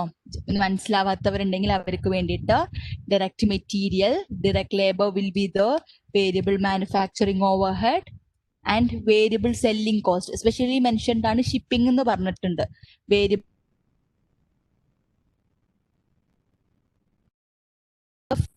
manufacturing fixed information take it as unavoidable, fixed ആണ്. So we need not consider. So direct material 90, direct labor 25, variable manufacturing overhead 80, variable selling cost 4. So total എത്രയാ 137. So this is the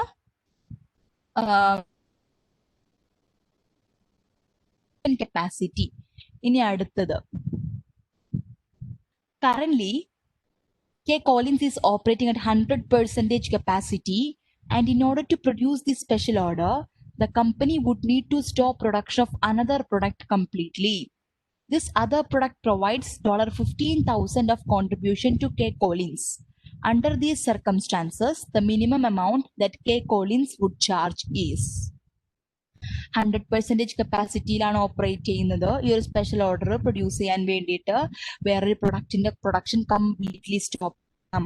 ആ ഒരു product നമ്മൾക്ക് 15,000 contribution provide ചെയ്യുന്നുണ്ട്. ഈ സർക്കംസ്റ്റാൻസസിൽ what should be the minimum price? എന്തായിരിക്കും minimum price? Here there is 100% operating at 100% capacity. So in this case, minimum price എത്രയാ? Minimum price includes what? Direct cost of production DCP plus opportunity cost. അല്ലേ? Opportunity cost കൂടി ഉണ്ട്. എന്താണ് നമ്മുടെ opportunity cost? What is our opportunity cost? It is the lost contribution margin. എന്താണ് lost contribution margin? Yes, 15,000. And this 15,000 need to be absorbed by, yes, this 500 backstop. So ഒരു backstop എത്ര absorb ചെയ്യണം? 30 വെച്ച് absorb ചെയ്യണം. അങ്ങനെയെങ്കിൽ what would be the minimum price? 137. Minimum price എത്രയായിരിക്കും? Yes, good. 137, our direct cost of production plus this 30 of this opportunity cost, which is 137 plus 30, 167.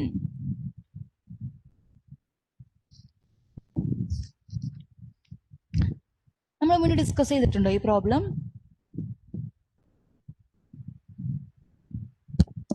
ആണല്ലേ? ഓ God, പറയണ്ടേ? സാരല്ല, ഒരു റിവിഷൻ ആണെന്ന് കരുതിക്കോളൂ. But I am very happy. നമ്മൾ മുന്നേ discuss ചെയ്ത പ്രോബ്ലം നിങ്ങൾ പെട്ടെന്ന് പെട്ടെന്ന് ഉത്തരം പറയുന്നുണ്ടല്ലോ. കൊള്ളാം. Keep it up. അപ്പൊ ഇത്രയാണ് നമ്മുടെ സ്പെഷ്യൽ ഓർഡർ ഡിസിഷൻ.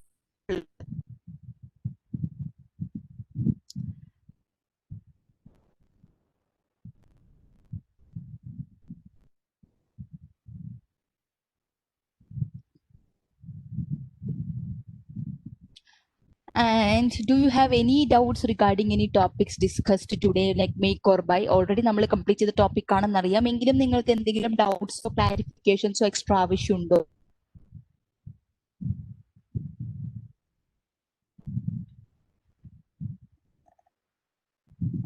ഓക്കെ, ആവശ്യമില്ല. Okay okay okay. സോ നമ്മൾ ഇനി അടുത്ത ടോപ്പിക് ആയിട്ടുള്ള ഈ ഫാദർ ആൻഡ് ഈ ഡിസ്ഇൻവെസ്റ്റ്മെന്റ് ഡിസിഷൻ അതൊക്കെ നമ്മൾ എടുത്തായിരുന്നോ?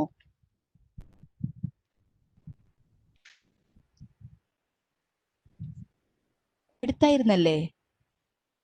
നമുക്ക് എടുക്കാൻ പറ്റുള്ള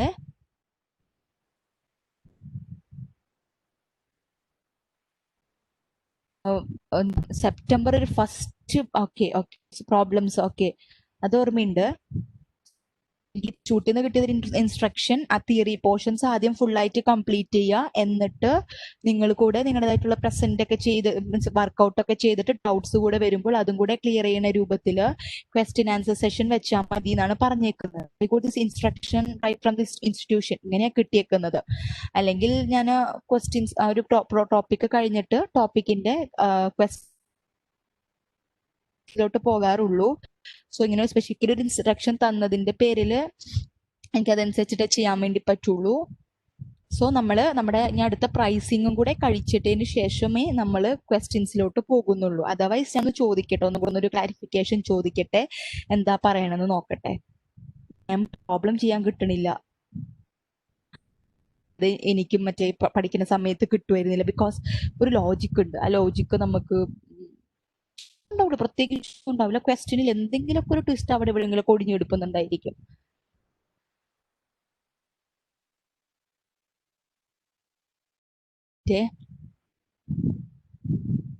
చూడండి. So if you want to discuss the problems after each and every topic, please inform to the institute. നിങ്ങളുടെ റിക്വയർമെന്റ് എന്താണ് ഇൻസ്റ്റിറ്റ്യൂട്ടിൽ നിങ്ങൾ പറയാ, and they will consider it and they will inform me. So as if now okay, ഞാനും കൂടെ ഒന്ന് ചോദിക്കാം, നിങ്ങളും നിങ്ങളുടെ റിക്വയർമെന്റ് എന്താന്ന് വെച്ചാൽ അത് അവിടെ ഒന്ന് പറയാം, and we will see.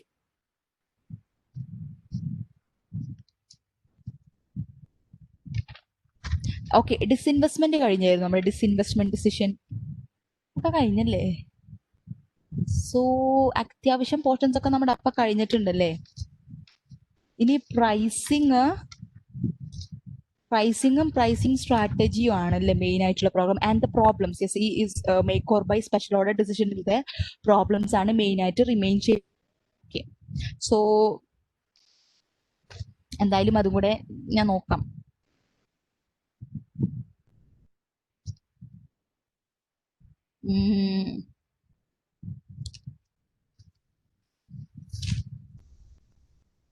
പറയുകയാണെന്നുണ്ടെങ്കിൽ ഓക്കെ, ഒരു ടോപ്പിക് കൂടെ നമ്മുടെ റിമൈനിങ് ഉണ്ടല്ലോ, അത് നമുക്കൊന്ന് ഡിസ്കസ് ചെയ്യാം here. So perfect competition market, ഒരു പെർഫെക്റ്റ് കോമ്പറ്റീഷൻ മാത്രം നമ്മൾക്ക് ഇന്ന് ഡിസ്കസ് ചെയ്തിട്ട് പോകാം.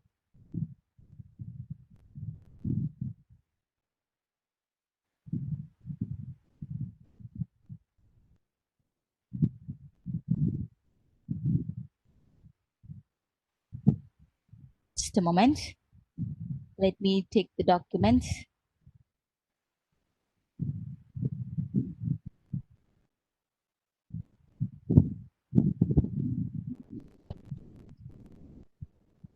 Yes, we are going to study about the perfect competition. Are you able to see the type ചെയ്യുന്നത് കാണുന്നുണ്ടല്ലോ അല്ലേ? Yes. So mainly we are having 4 market structures. ഏതൊക്കെയാണ്? We are having perfect competition, then monopoly ഉണ്ട്. We are having monopoly, then monopolistic competition.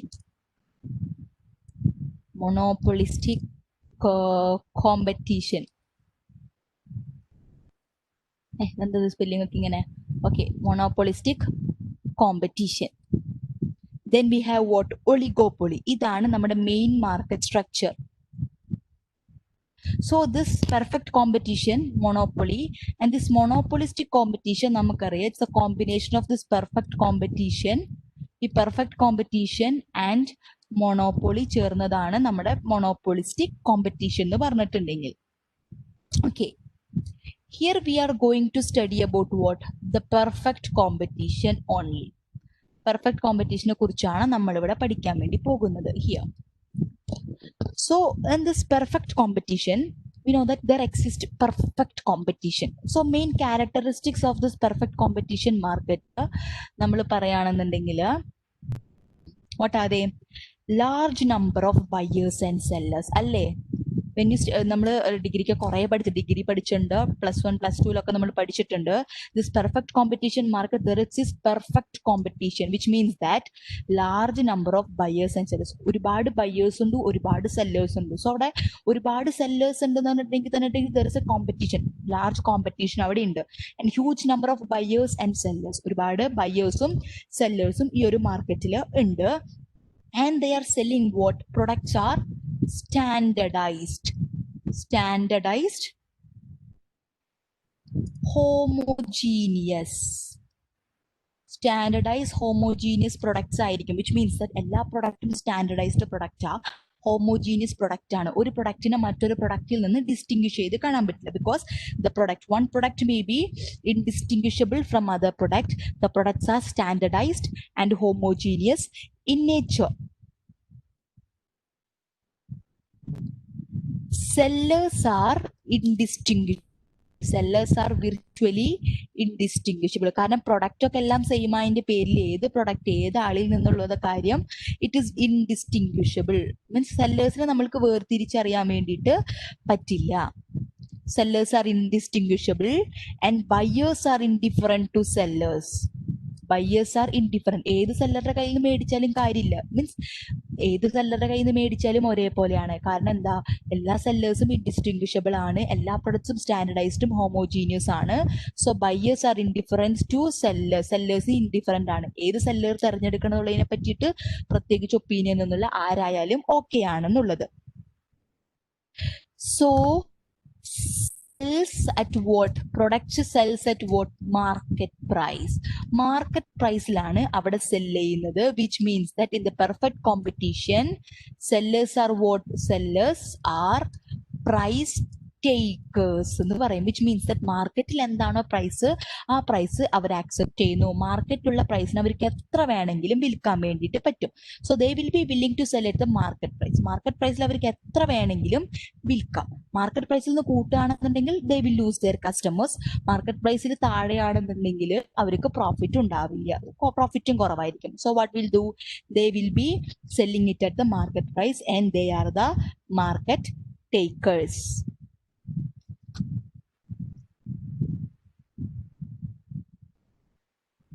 So ഇതൊരു example ആയിട്ട് നമ്മൾ പറയുന്നത്, example of this perfect competition market in reality doesn't exist. അങ്ങനെ exist ചെയ്യുന്നില്ല. പക്ഷെ ഒരു ക്ലോസ് അല്ലെങ്കിൽ അപ്രോക്സിമേറ്റ് ഒരു എക്സാമ്പിൾ ആയിട്ട് നമ്മൾ പറയുന്നത് അഗ്രികൾച്ചറൽ മാർക്കറ്റ് ആണ്, അഗ്രികൾച്ചറൽ മാർക്കറ്റാണ്. സോ അവിടെ പെർഫെക്റ്റ് കോമ്പറ്റീഷൻ ആണ്, സ്റ്റാൻഡർഡൈസ്ഡ് ഹോമോജീനിയസ് പ്രൊഡക്റ്റ് ആണ്. ഏത് ബയ്യറാണ് ഏതെന്ന് നമുക്കൊന്നും ഇതാവില്ല, ഏത് ഫാർമറാണ് എവിടെ നട്ട പച്ചക്കറിയാണെന്നും നമ്മൾ കൺസിഡർ ഒന്നും ചെയ്യുന്നില്ലല്ലോ. ആ സാധനം മേടിക്കാന്നല്ലേ നമ്മൾ നോക്കുന്നുള്ളൂ. ഏത് മീൻസ് ഓക്കെ, നമുക്കൊരു എക്സാക്ട് പറയാൻ പറ്റില്ല. ഈവൻ പച്ചക്കറികൾ തന്നെ സ്പെസിഫിക്കേഷൻസ് ഉണ്ടായിരിക്കും. ഓക്കെ, ഇന്ന മണ്ണിൽ വിളഞ്ഞ പച്ചക്കറി ഒക്കെ അതിന് കൂടുതൽ ഫലഭൂയിഷ്ടി ഉണ്ടായിരിക്കും, കൂടുതൽ ഔഷധ ഗുണം ഉണ്ടായിരിക്കും എന്നൊക്കെ കൺസിഡർ ചെയ്യുന്നുണ്ട്. സോ നമുക്ക് ഫ്രൂട്ട്സ് പറയുകയാണെന്നുണ്ടെങ്കിൽ ഓക്കെ, നാഗ്പൂർ ഓറഞ്ച്, ആ ഓറഞ്ച്, ഈ ഓറഞ്ച്, അങ്ങനെയൊക്കെ പറഞ്ഞിട്ട് അതിനൊക്കെ ഓരോ റേഞ്ച് ഓഫ് കാര്യങ്ങൾക്ക് ഓരോ റേഞ്ച് ഓഫ് പ്രൈസസ് ആണ്. Okay, done. സോ നമ്മൾക്ക് അതിൻ്റെ ഒരു ക്ലോസ് പറയാൻ പറ്റില്ല, ബട്ട് ഒരു ക്ലോസ് ഭയങ്കര എക്സാക്ട് എക്സാമ്പിൾ എന്ന് പറയാൻ പറ്റില്ല, ബട്ട് ഒരു ക്ലോസ് പ്രോക്സിമിറ്റി ആയിട്ട് നമുക്ക് പറയുന്നത് എന്താണ്, ഈ അഗ്രികൾച്ചറൽ മാർക്കറ്റ് ആണ്. Because in reality these type of market doesn't exist അല്ലേ. ഈ പെർഫെക്റ്റ് കോമ്പറ്റീഷൻ ഒന്നും എക്സിസ്റ്റ് ചെയ്യുന്നില്ല. And what is free entry and exit?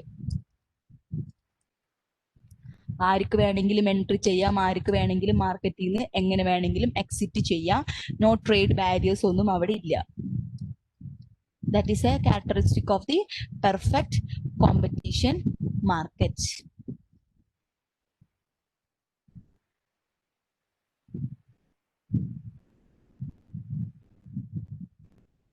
Clear ആണോ?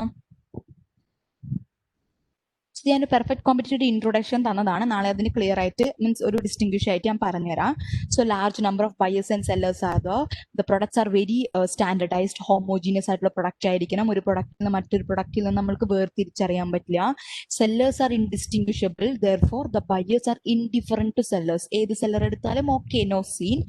പിന്നെ sells at market price. So sellers are here in the perfect competition. The sellers are the price takers. Whatever price is existing in the market, they will be adopting that price. അവർ സ്വന്തമായിട്ട് price fix ചെയ്യുന്നില്ല, മാർക്കറ്റിലുള്ള price എന്താണോ അതിന് വിൽക്കുന്നു. So they could continue to sell how much of the produce, how much whatever the produce at the market price. Market പ്രൈസിലാണെങ്കിൽ അവർക്ക് എത്ര വേണമെങ്കിലും സെൽ ചെയ്യാം. മാർക്കറ്റ് പ്രൈസിൽ നിന്ന് കൂടുകയാണെന്നുണ്ടെങ്കിൽ they will lose the customers. Market പ്രൈസിനെക്കാട്ടി താഴെയാണെന്നുണ്ടെങ്കിലോ അവരുടെ പ്രോഫിറ്റും കുറയും. There is no trade barriers in this perfect competition market. In reality, it doesn't exist. And a close proximity example for this perfect competition market is the agricultural market. Clear? Clear? Yes.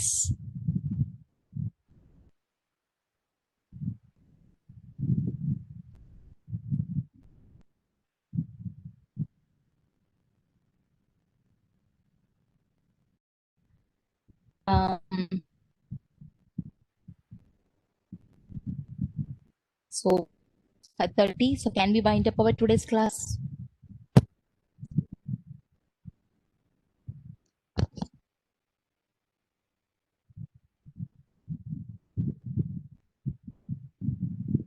Yes. Okay, so let's wind up. See you all in the next class. നമുക്ക് അടുത്ത topic discuss ചെയ്യാം. After the questions discuss ചെയ്യാം. Then we'll completing this decision analysis within a 1 week or more than 1.5 week. അതിനുള്ളിൽ നമ്മൾ ഈ topic complete ചെയ്യും. So please go to your homes. Okay, already വീട്ടിലാണല്ലോ. Okay, നിങ്ങൾ റിവൈസ് ചെയ്യുക, topics ഒക്കെ റിവൈസ് ചെയ്യുക. And see you in the next classes. Thank U.